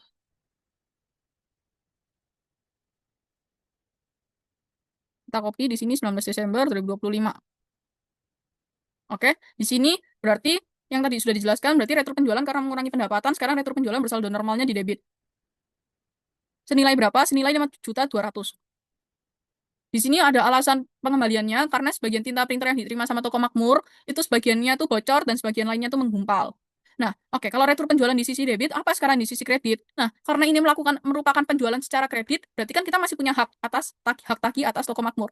Tapi karena sebelum pembayaran ini toko makmur melakukan retur dan kita mencatatnya sebagai retur penjualan, berarti piutang kita berkurang. Piutang tuh memiliki saldo normal di debit, kalau berkurang berarti di kredit.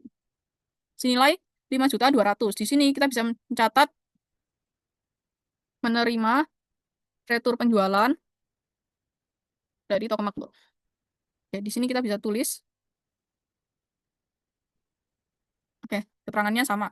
Lalu, kalau pada saat kita melakukan penjualan, kita juga mencatat jurnal penjualan dan juga HPP. Nah, kalau kita sekarang mendapatkan retur dan kita mencatatnya sebagai retur penjualan, kita juga mencatat kembali HPP yang terbaru. Di sini ada bukti penerima barang yang dibuat oleh warehouse manager, disetujui sama admin penjualannya, juga udah dicatat sama staff accounting untuk penerimaan barang yang berasal dari toko makmur. Di sini ada tinta printer 40 pieces. Kalau yang tadi di sini bukti retur penjualan tuh ada unit price atau harga per barang, harga jual, terus juga ada total retur penjualan. Nah, kalau di bukti penerimaan barang ini adalah HPP per unit. Jadi biaya yang ditangguh, biaya uh, tinta printer untuk penjualan tinta printer itu sendiri. Juga ada total HPP dari ini. Berarti dari bukti ini juga udah resmi, udah ditandatangani oleh semua pihak. Berarti dari sini kita tahu kan pada saat ada retur penjualan, kan barang kembali ke gudang. Nah, kalau barang kembali ke gudang artinya apa? Persediaan kita bertambah. Nah, karena ada retur penjualan berarti kan barang kembali ke gudang. Stok barang kan kembali ke gudang. Berarti stok persediaan kita kan bertambah lagi. Nah, persediaan kan saldo normalnya di debit. Kalau stok persediaan kita bertambah, berarti sekarang kita catat juga di debit. Persediaan barang dagang senilai 4 juta. Oke. Lalu apa yang di sisi kredit? Nah, yang sebelumnya HPP itu sudah diakui sebagai HPP kan sebelumnya sudah diakui sebagai beban ya. Nah, karena sekarang ada retur penjualan, maka HPP harus dikurangi. Nah, kalau saldo normal awalnya HPP itu di debit, karena ini dikurangi, maka sekarang kita catat di kredit. Di sini berarti HPP harga pokok penjualan. Nah, HPP berkurang saat retur penjualan seperti ini. Kenapa? Karena barang yang sebelumnya dianggap terjual ternyata tuh kembali lagi dan tidak lagi menjadi beban. Jadi ketika retur penjualan, stok barang kita, persediaan kita balik ke kita lagi, berarti persediaan kita bertambah di saldo normalnya karena ini merupakan aset, berarti bertambah di debit. Nah, di sisi lain yang di kredit, HPP berkurang saat retur penjualan karena barang yang sebelumnya dianggap terjual ternyata kembali lagi dan tidak lagi menjadi beban. Berarti di sisi kontranya. Senilai 4 juta. Di sini kita bisa tulis mencatat harga pokok penjualan itu. Mencatat bukan harga pokok penjualan ya. Ini dari yang toko makmur untuk yang transaksi nomor 9. Untuk yang nomor 9 ini bukan mencatat harga pokok ya, kurang tepat. Sorry. Berarti yang lebih tepat adalah karena ini kan retur penjualan ya, mencatat penerimaan kembali barang, mencatat penerimaan kembali barang retur dari mana? Dari toko makmur.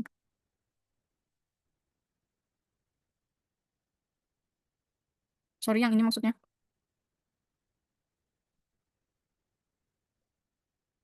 Catat penerimaan kembali barang retur dari toko makmur. Oke, next ke bukti transaksi berikutnya. Lagi-lagi sekarang kita melihat adanya surat jalan di tanggal 21 Desember ini. Kali ini surat jalannya dibuat sama PT Maju Dagang kepada PT Cahaya Abadi.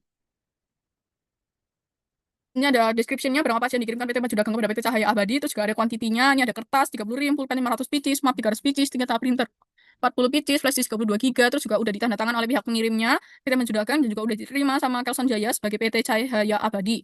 Lalu di bukti selanjutnya ada invoice yang dikeluarkan PT Maju Dagang terhadap PT Cahaya Abadi sebagai pembeli pada tanggal 21 Desember 2025. Nah, karena kita udah tahu invoice ini dikeluarkan sama PT Maju Dagang, berarti kita udah mengetahui bahwa sekarang PT Maju Dagang di tanggal 21 Desember sedang melakukan yang namanya penjualan secara kredit.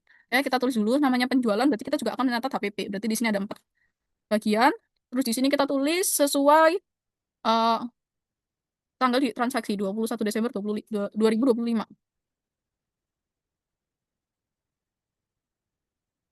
Oke, invoice-nya ini sama untuk jenis barang apa aja dan juga kuantitinya sama kayak di surat jalan. Cuma di sini kalau di invoice lebih rinci, unit price-nya berapa, totalnya berapa, total keseluruhannya dari penjualan berapa. Di sini ada metode pembayarannya itu secara kredit. Dengan informasi pembayarannya itu termin N/30, berarti tidak akan mendapatkan potongan berupa persentase. Dan pelunasan pembayarannya hanya dapat dilakukan secara tunai. Jadi perusahaan itu tidak menerima secara transfer bank, dan ini merupakan informasi pengirimannya FOB shipping point. Berarti di sini kita tidak perlu mencatat yang namanya pembayaran untuk ongkir, karena kita di sini sebagai penjual, PT Mas Juragang di sini sebagai penjual, dan FOB shipping point itu ditanggung oleh pembeli, berarti ditanggung oleh PT Cahaya Abadi sendiri. Oke, berarti di sini karena kita sedang melakukan penjualan secara kredit, karena secara kredit kita belum dapat pembayaran kan, berarti kita masih punya hak tagih atas itu, atas penjualan kepada PT Cahaya Abadi itu senilai 18.200.000. Berarti kita bisa masuk ke piutang dagang. Piutang dagang bersaldo normal di debit, karena itu masih merupakan hak kita. Senilai 18 juta,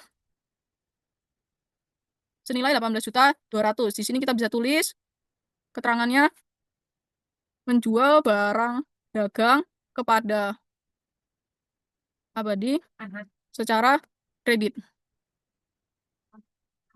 Oke, nah di sisi lainnya apa yang di sisi kredit? Walaupun ini penjualan secara kredit, kita nggak mendapatkan kas langsung, tapi ini tetap termasuk penjualan. Berarti penjualan kita naik. Penjualan saldo normalnya di kredit. Berarti di sisi kredit penjualan senilai 18.200.000. Kita copy dulu keterangannya karena ini sama. Lalu karena kita melakukan penjualan, pastinya di sini ada jurnal lagi. Apa itu? Kita lihat di sini. Bukti pengeluaran barang. Kita akan mencatat HPP. Nah, di sini ketika ada penjualan, pastikan bukti pengeluaran barangnya ini juga formatnya kayak tadi, udah dibuat sama warehouse, disetujui admin penjualan, dan dicatat sama staff accounting. Ini penjualan kepada PT Cahaya Abadi pada tanggal 21 Desember 2025. Di sini ada description-nya, kertas HVS, pulpen, dan lain-lain, ada kuantitinya. Di sini di bukti pengeluaran barang yang ditunjukkan itu adalah HPP per unitnya, biaya yang ditanggung untuk penjualan kertas HVS tuh per unitnya 50.000, begitu juga yang lain, dan ada total HPP-nya yaitu 14 juta. Di sini bukti pengeluaran barangnya juga udah ditandatangani oleh semua pihak, baik dari warehouse, manager, admin penjualan, dan staff accounting. Berarti di sini ketika melakukan penjualan, eh, persediaan kita kan turun ya. Ketika melakukan penjualan, persediaan atau stok kita itu berkurang di gudang. Persediaan itu aset. Nah, kalau berkurang berarti di kredit sebesar 14 juta. Berarti di sini kita bisa tulis eh, mencatat mencatat harga pokok penjualan, mencatat harga pokok penjualan. Oke. Lalu yang di sisi debitnya apa? Yang di sisi debitnya, karena ini kita sedang melakukan penjualan, berarti kita sedang mengakui beban penjualan. Berarti kita sedang mengakui beban pokok penjualan atau HPP. Nah, kalau HPP itu kan termasuk beban, berarti bersaldo normal di debit dan bertambah di debit juga. Senilai berapa? Senilai 14 juta. Oke, di keterangannya sama aja. Oke. Next ke bukti transaksi berikutnya berarti ke transaksi nomor 11. Nah, sekarang kita mendapatkan yang namanya kwitansi. Kwitansi yang kita keluarkan sebagai PT Maju Dagang ini yang telah diterima dari toko makmur sejumlah uang 35.672. Nah, di sini ada pembayaran pelunasan, ada keterangannya untuk di kwitansi tanggal 23 Desember ini. Kita tulis dulu nggak apa-apa, 23 Desember.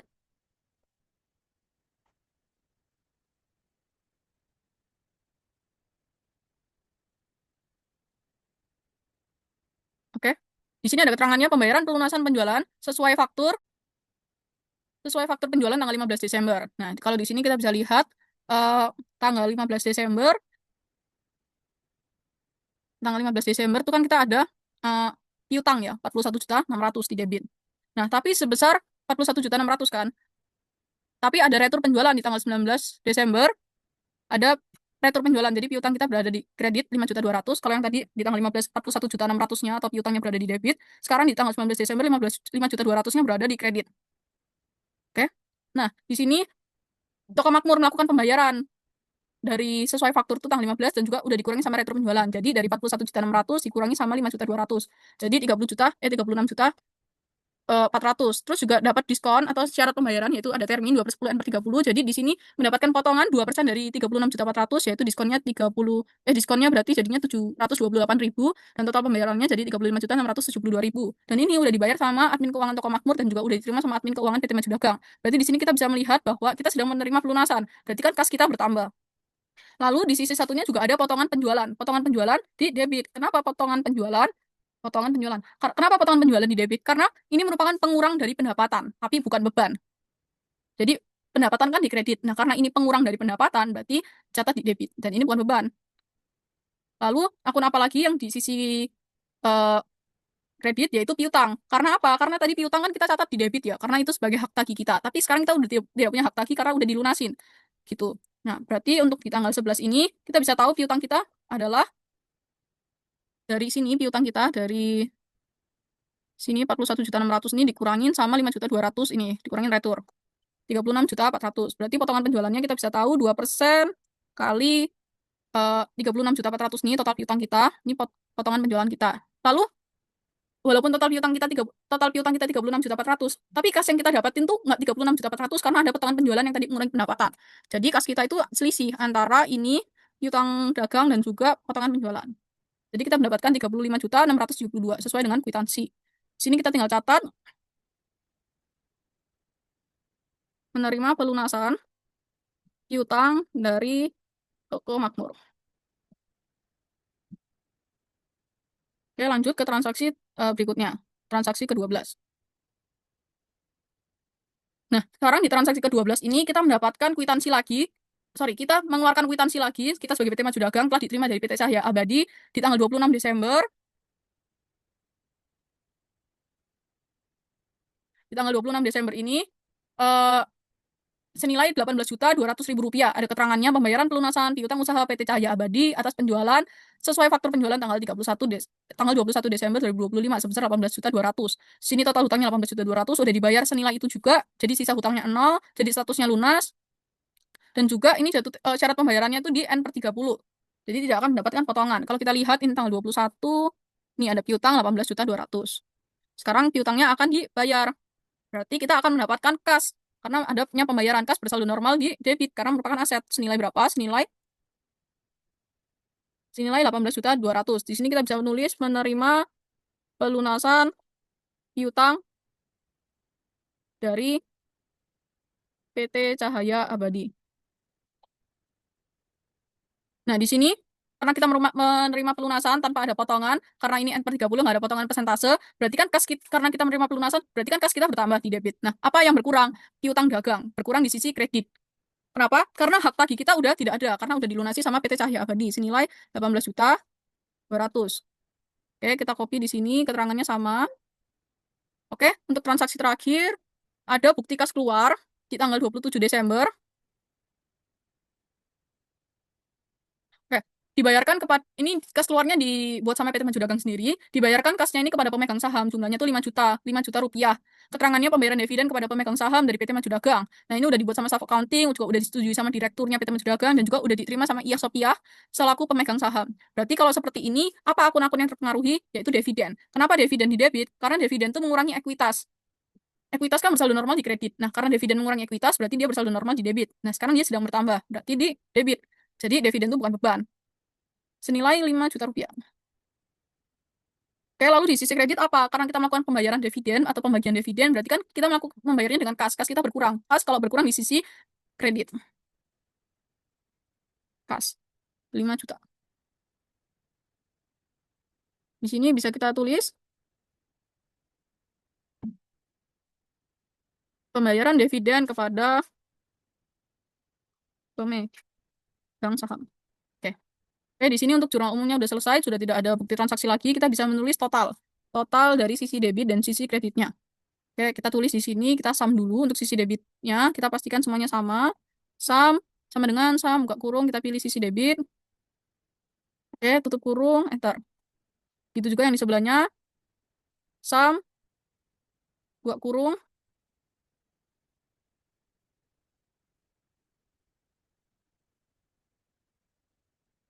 Tutup kurung, enter.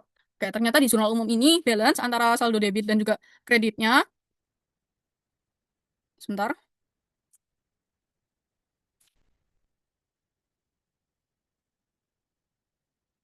Ini untuk keterangannya kita copy aja karena sama. Oke, di sisi saldo, di sisi debit dan juga kredit, balance jurnal umumnya di angka 445.500.000 rupiah. Nah, setelah jurnal umum ini selesai, kita bisa melanjutkan ke tahap selanjutnya, yaitu tahap pembuatan buku besar.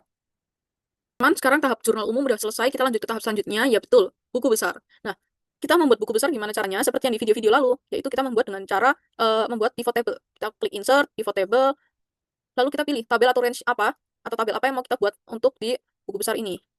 Kita select sampai ke bawah. Nah, udah semua bagiannya terselect, terus kita klik OK. Nah, kita munculin beberapa bagian aja yang hanya dibutuhkan di buku besar. Contohnya apa? Contohnya yaitu seperti tanggal, seperti debit, kredit, keterangan, dan juga akun. Nah, seperti yang kita tahu kalau buku besar itu kayak rangkuman transaksi tiap akun, jadi kita ingin mengklasifikasikan tiap akun, kita ubah akunnya ini ke bagian filter. Nah, setelah itu kita close. Setelah itu misal ini kas ya, kita pilih langsung kas. Nah, filternya udah berguna. Tapi tampilannya ini kurang mudah dipahami. Jadi kita ke bagian desain, ke bagian subtotal, kita do not show subtotal, kita nggak mau ada subtotal, kita juga mau offin row sama kolomnya, kita juga mau report layoutnya itu show in tabular form. Nah, jadi seperti ini. Nah, tapi di sini cuma hanya ada sum of debit, sum of credit. Kita mau tahu toh saldo debitnya ini berapa sih? Saldo kreditnya ini berapa? Ini kan debit, debit, debit, kredit, kredit. Kita mau saldonya itu berapa? Gimana caranya? Kita klik dulu pivot table kita, lalu kita ke bagian pivot table analyze, lalu ke bagian field item and sets, lalu calculated and field, lalu kita namain dengan saldo debit. Oke, rumus detailnya ada di video sebelumnya. Ini saya jelaskan lagi nggak apa-apa. If, jika, buka kurung, debit, nominalnya debit itu lebih besar daripada nominalnya kredit, maka nominalnya debit akan mengurangi nominalnya kredit. Namun, kalau nominalnya debit itu ternyata lebih kecil daripada kredit atau sama dengan kredit, maka istilah dengan 0 atau kosong. Oke, ini harusnya bukan koma, tapi titik koma. Disesuaikan sama device masing-masing ya, guys. Lalu, klik OK. Nah, ini sum of saldo debitnya udah ada, kita bisa ganti nama dulu supaya bisa lebih enak dibaca. Lalu kalau udah saldo debit, kita juga harus munculkan saldo kreditnya ya. Kita pencet dulu pivot table analyze-nya. Biar opsi pivot table analyze di bagian home sini tuh terpampang. Kita klik pivot table analyze, kita pilih field item and cell, calculated and field. Kali ini kalau tadi saldo debit, berarti sekarang saldo kredit. Ini fungsinya apa? Memunculkan saldo kredit, tapi dengan rumus. Kayak yang tadi, kebalikannya. Kalau saldo if, buka kurung, kalau saldonya kredit ternyata lebih besar daripada saldonya debit, maka kurangkanlah saldonya kredit ini dengan nominalnya kredit ini, dengan nominalnya debit. Tapi jika nominalnya kredit ini lebih kecil daripada debit atau sama dengan debit, maka isilah dengan angka 0. Maka 0. Tutup kurung, kita pastikan rumusnya benar, lalu kita klik OK. Ini kita ubah nama dulu, jadi saldo kredit. Nah, lalu kita ubah dulu ininya, bagian home, kita pilih yang rupiah. Setelah itu kita ubah dulu, yang koma 2, 0 di belakangnya kita hilangkan. Nah, kita hilangkan seperti ini. Lalu, kalau yang tadi di jurnal umum kita kasih judul, di bagian buku besar jangan lupa untuk kita kasih judul juga. Ini kegeser. Jadi di buku besar jangan lupa dikasih judul juga. Oke, kita copy ulang. Kita ke buku besar, kita paste. Ctrl Z, pastenya kurang atas. Terus di sini kita klik, kita ubah namanya jadi buku besar. Nah, seperti yang tadi udah dijelaskan, kalau kita pengen tiap-tiap akunnya itu ada buku besarnya, kan mengklasifikasikan tiap akun toh. Berarti ini gampangannya, tabelnya ini kita copy aja, karena ada di chart of account kan ada 11 akun. Berarti kita paste 11 kali. Ini udah yang pertama, yang kedua, akun 3, akun 4, akun 5, akun 6, akun 7, akun 8, akun 9, akun 10, akun 11 jadi piutang dagang. Lalu, ini jadi persediaan barang dagang. Persediaan barang dagang. Lalu di sini utang dagang. Lalu di sini modal saham. Modal saham. Lalu di sini dividen. Lalu penjualan. Lalu setelah penjualan ada penjualan. Setelah itu penjualan ada potongan penjualan. Setelah potongan penjualan ada akun ada pokok penjualan. Setelah ada pokok penjualan, akun terakhir ada beban akun penjualan. Nah, ini semua buku besarnya udah terbuat. Nah, gimana sih cara kita ngecek? Semisal kita ngecek di piutang dagang, emang bener ya di tanggal 15 Desember itu ada menjual barang dagang kepada toko makmur secara kredit sebesar 41.600. Kita lihat di tanggal berapa tadi? 15 Desember ada piutang dagang di debit 41.600 di sini ya. 15 Desember benar ada 41.600 piutang dagang di debit. Lalu contohnya lagi yang kedua 19 Desember ada retur jadi piutang dagangnya di kredit 5.200.000. 19 Desember ada retur jadi piutang dagangnya di kredit 5.200.000 benar. Oke, selanjutnya menjual barang dagang di tanggal 21 Desember 18.200.000. Tanggal 21 18.200.000 piutang dagang di debit benar. Lalu ada menerima pelunasan piutang 36.400.000 di 23 Desember. Ada 36.400.000 di bagian kredit, lalu ada menerima pelunasan piutang 18.200.000 di tanggal 26. Ini ada pelunasan piutang 18.200.000. Nah, berarti ini sesuai. Nah, karena di piutang sesuai dan tadi pengaplikasiannya kita, pemrogramannya kita setara dengan yang lain, maksudnya kita melakukan yang sama, berarti akun-akun lain itu juga sesuai. Nah, itu fungsinya buku besar seperti yang sudah dijelaskan. Lalu selanjutnya kita akan membuat yang namanya neraca saldo. Nah, kita membuat neraca saldo, ini cukup, bentar, ini saya delete dulu. Lalu buku besarnya ini kita move or copy, create a copy, lalu kita oke. Nah, buku besar kedua ini kita mau jadikan dia sebagai namanya neraca saldo. Karena setelah buku besar kita akan membuat yang namanya neraca saldo. Oke. Lalu setelah itu, neraca saldo ini kita hanya butuh satu tabel. Jadi tabel yang lain tuh nggak kita perlukan. Jadi kita buang semua tabel yang ada di samping. Oke, kita delete.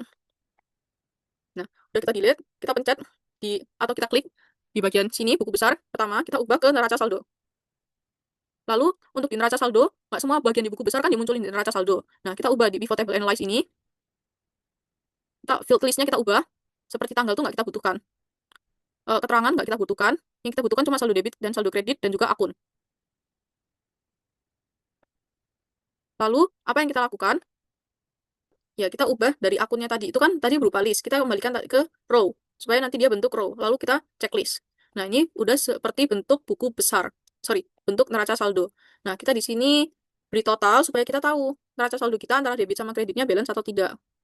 Ctrl B untuk bold. Lalu, jangan lupa kita beli border biar rapi. Oke, kita tulis di sini rumus untuk menjumlahkan. Kita pilih bagian yang ingin kita jumlahkan, yaitu saldo debit, tutup kurung, enter. Begitu juga yang di sebelahnya, sama dengan sum, buka kurung, pilih bagian yang ingin kita jumlahkan, yaitu saldo kredit, lalu tutup kurung, lalu enter. Oke, sekarang kita bisa satukan dengan bagian judul, lalu kita bisa memberi warna yang senada.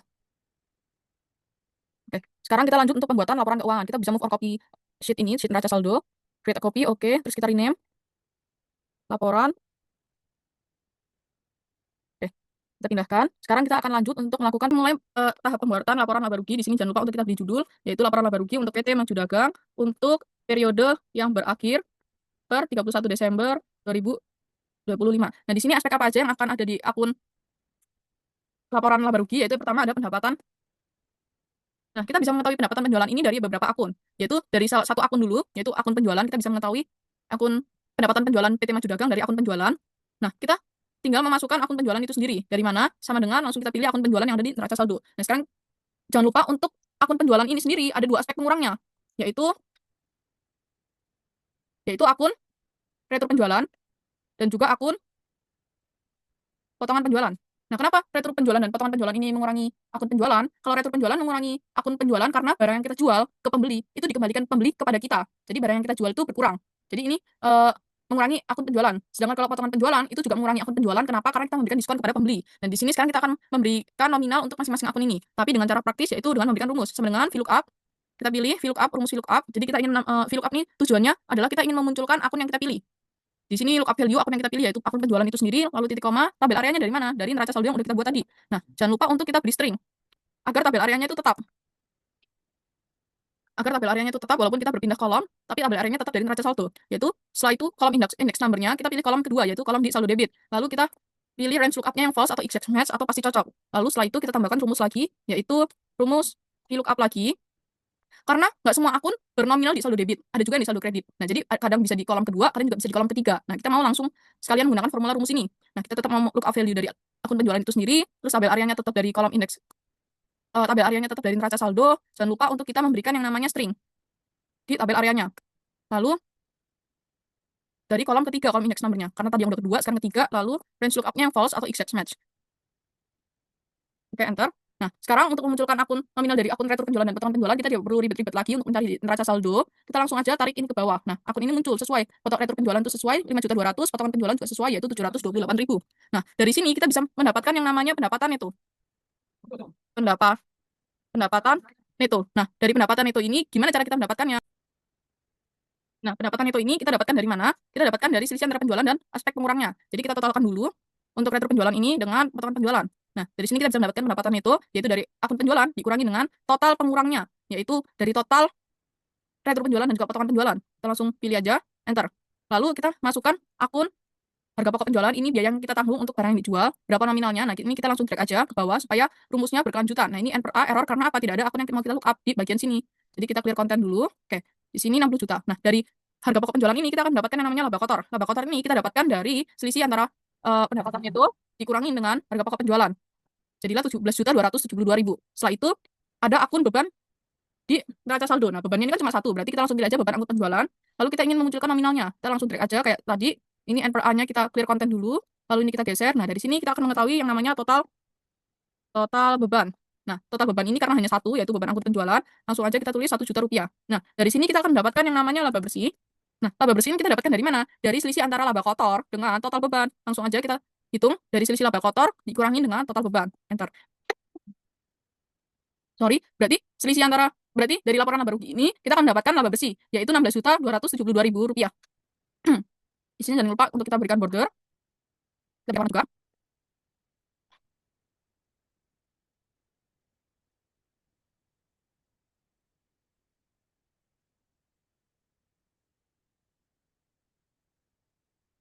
Nah, berarti dari laporan laba rugi ini, untuk PT Maju Dagang, kita akan mendapatkan total laba bersihnya, yaitu 16.272.000. Nah, di sini kita mendapatkannya dari pendapatan neto. Pendapatan neto itu dari akun penjualan dikurangi aspek pengurangnya, yaitu retro penjualan dan potongan penjualan, lah akan mendapatkan pendapatan neto. Lalu, dari pendapatan neto ini dikurangi dengan harga pokok penjualan, akan kita mendapatkan yang namanya laba kotor. Setelah itu, dari laba kotor ini, kita kurangi dengan total beban itu sendiri, yaitu 1 juta rupiah, maka kita akan mendapatkan laba bersih.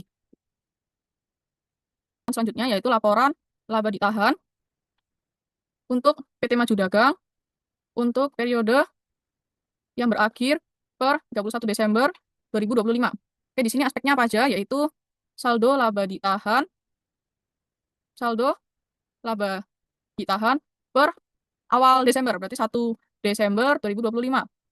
Lalu jangan lupa untuk ditambah dengan akun laba bersih. Laba bersih. Lalu jangan lupa untuk dikurangi dengan akun dividen. Oke, sekarang untuk pengisian nominal untuk tiap masing-masing akun ini. Nah, untuk saldo laba ditahan 1 Desember 2025, PT Maju Dagang itu tidak memiliki. Jadi, karena PT Maju Dagang itu baru beroperasi di bulan Desember ini, baru mulai beroperasi di bulan Desember ini, jadi untuk saldo laba ditahan di awal Desembernya, PT Maju Dagang tidak memiliki. Berarti kita bisa diisi di sini 0. Lalu, untuk laba bersihnya kita dapatkan dari mana? Laba bersih kita dapatkan dari hasil laporan laba rugi tadi. Dari hasil laporan laba rugi ini kan kita ingin mencari yang namanya laba bersih. Nah, di sini kita akan mendapatkan nominalnya. Ketik sama dengan, pilih nominal laba bersih di laporan laba rugi, enter, lalu dividen, kita mendapatkannya dari mana? Ketik sama dengan, lalu kita ambil nominalnya dari neraca saldo. Oke, kita enter. 5 juta rupiah. Benar? 5 juta rupiah. Oke, sekarang kita akan mendapatkan yang namanya saldo laba ditahan akhir Desember. Berarti kan 31 Desember 2025. Berarti kita bold, lalu kita... Nah, bagaimana untuk nominalnya? Untuk saldo laba ditahan akhir Desember 2025, nominalnya dari sama dengan saldo laba ditahan awal Desember 2025 yang 0 ini, kita tambahkan dengan laba bersih PT Maju Dagang, lalu kita kurangin dengan dividen. Oke, kita ulang, kita mendapatkan saldo laba ditahan akhir Desember 2025 untuk PT Maju Dagang. Caranya dari saldo laba ditahan awal Desember 2025, ini yang biru, ditambah dengan laba bersih PT Maju Dagang, lalu dikurangi dengan dividen PT Maju Dagang. Oke, kita enter. Kita akan mendapatkan saldo laba ditahan akhir Desember 2025 di angka Rp11.272.000. Oke, tahap pembuatan selanjutnya yaitu laporan posisi keuangan untuk PT Maju Dagang untuk periode yang berakhir per 31 Desember 2025. Oke. Nah, aspek apa aja yang bakal ada di bagian laporan posisi keuangan ini? Yang pertama adalah aset. Nah, aset, setelah aset, kita masukkan dulu akun-akun yang tergolong aset. Kita bisa dengan mudah mencari di neraca saldo dengan akun yang memiliki chart of account di depannya itu angka 1. Oke, kita copy dulu di neraca saldo yang angka 1. Hanya ada 101, 102, dan 103. Berarti total 3 akun. Berarti kita tulis dulu di sini total aset. Oke, lalu akun apa lagi atau aspek apa lagi yang ada di laporan posisi keuangan, yaitu liabilitas. Nah, kita lihat dengan mudah bagian liabilitas tuh akun apa aja yang ada di liabilitas, di kategori liabilitas di neraca saldo. Nah, liabilitas itu akun yang memiliki chart of account angka 2 di depan. Berarti hanya ada satu, yaitu utang dagang. Kita copy dan lalu kita paste. Nah, setelah itu akun apa lagi yang ada di laporan posisi keuangan, yaitu akun dengan kategori atau dengan posisi ekuitas atau yang memiliki kategori di ekuitas. Nah, berarti akun apa aja? Yaitu akun yang memiliki berarti akun yang memiliki angka 3 di chart of account-nya. Berarti hanya ada satu, yaitu modal saham. Nah, kenapa dividen ini nomor 3 juga tapi nggak kita masukkan di laporan posisi keuangan? Karena emang pertama, dividen itu sudah digunakan di laporan laba ditahan. Jadi tidak perlu kita gunakan lagi untuk akun dividen. Nah, berarti hanya ada satu akun yang kita gunakan, yaitu 301 modal saham. Setelah itu kita akan memberikan ini nomor border semua supaya lebih jelas untuk membaca. Oke, di sini kita beri total liabilitas. Di sini total ekuitas. Oh ya, saya ada kelupaan, untuk di ekuitasnya ada satu akun lagi yang berperan, yaitu saldo laba ditahan akhir Desember 2025. Ini digunakan, dan ini kita akan mendapatkan saldonya dari laporan laba ditahan tadi. Nah, sekarang kita akan memasukkan nominal dari tiap-tiap akun ini. Bagaimana cara kita memasukkannya? Kita hanya perlu menggunakan rumus tadi, VLOOKUP,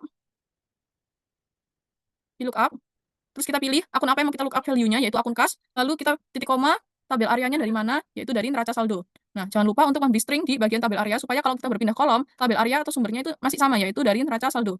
Oke, setelah itu, titik koma, kolom index number-nya bagaimana? Kalau yang seperti tadi di laporan laba rugi, nggak semua akun mempunyai saldo tuh di saldo debit aja, tapi ada juga di saldo debit dan juga saldo kredit. Jadi kita membuat dua formula, yaitu yang pertama dulu untuk saldo debit.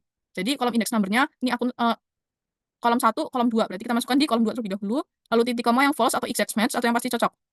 Lalu tutup kurung, plus kita masukkan lagi VLOOKUP untuk formula satunya.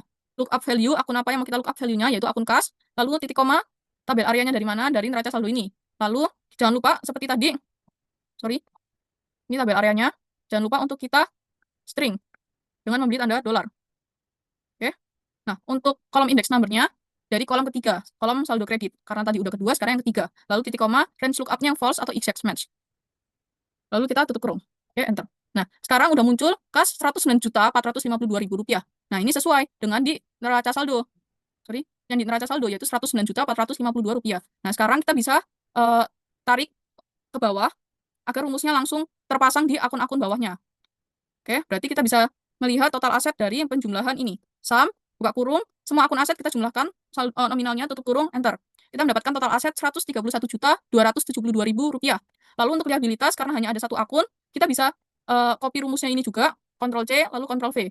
Oke, berarti total liabilitas karena hanya ada satu akun, yaitu utang dagang aja, kita bisa dengan mudah sama dengan, lalu pilih 20 juta ini, lalu enter. Lalu untuk ekuitas, kita bisa mengcopy rumus ini, rumus VLOOKUP tadi, Ctrl+C, lalu Ctrl+V, langsung otomatis bernilai 100 juta modal sahamnya, dan ini sesuai dengan nominal yang ada di neraca saldo, yaitu 100 juta. Nah, untuk saldo laba ditahan akhir Desember, kita bisa dengan mudah ketik sama dengan, lalu pilih saldo laba ditahan akhir Desember 2025 dari laporan laba ditahan yang tadi udah kita bikin. Oke, enter. Nah, sekarang kita akan membuat yang namanya total ekuitas, yaitu dengan cara menjumlahkan semua akun yang ada di bagian ekuitas ini. Oke.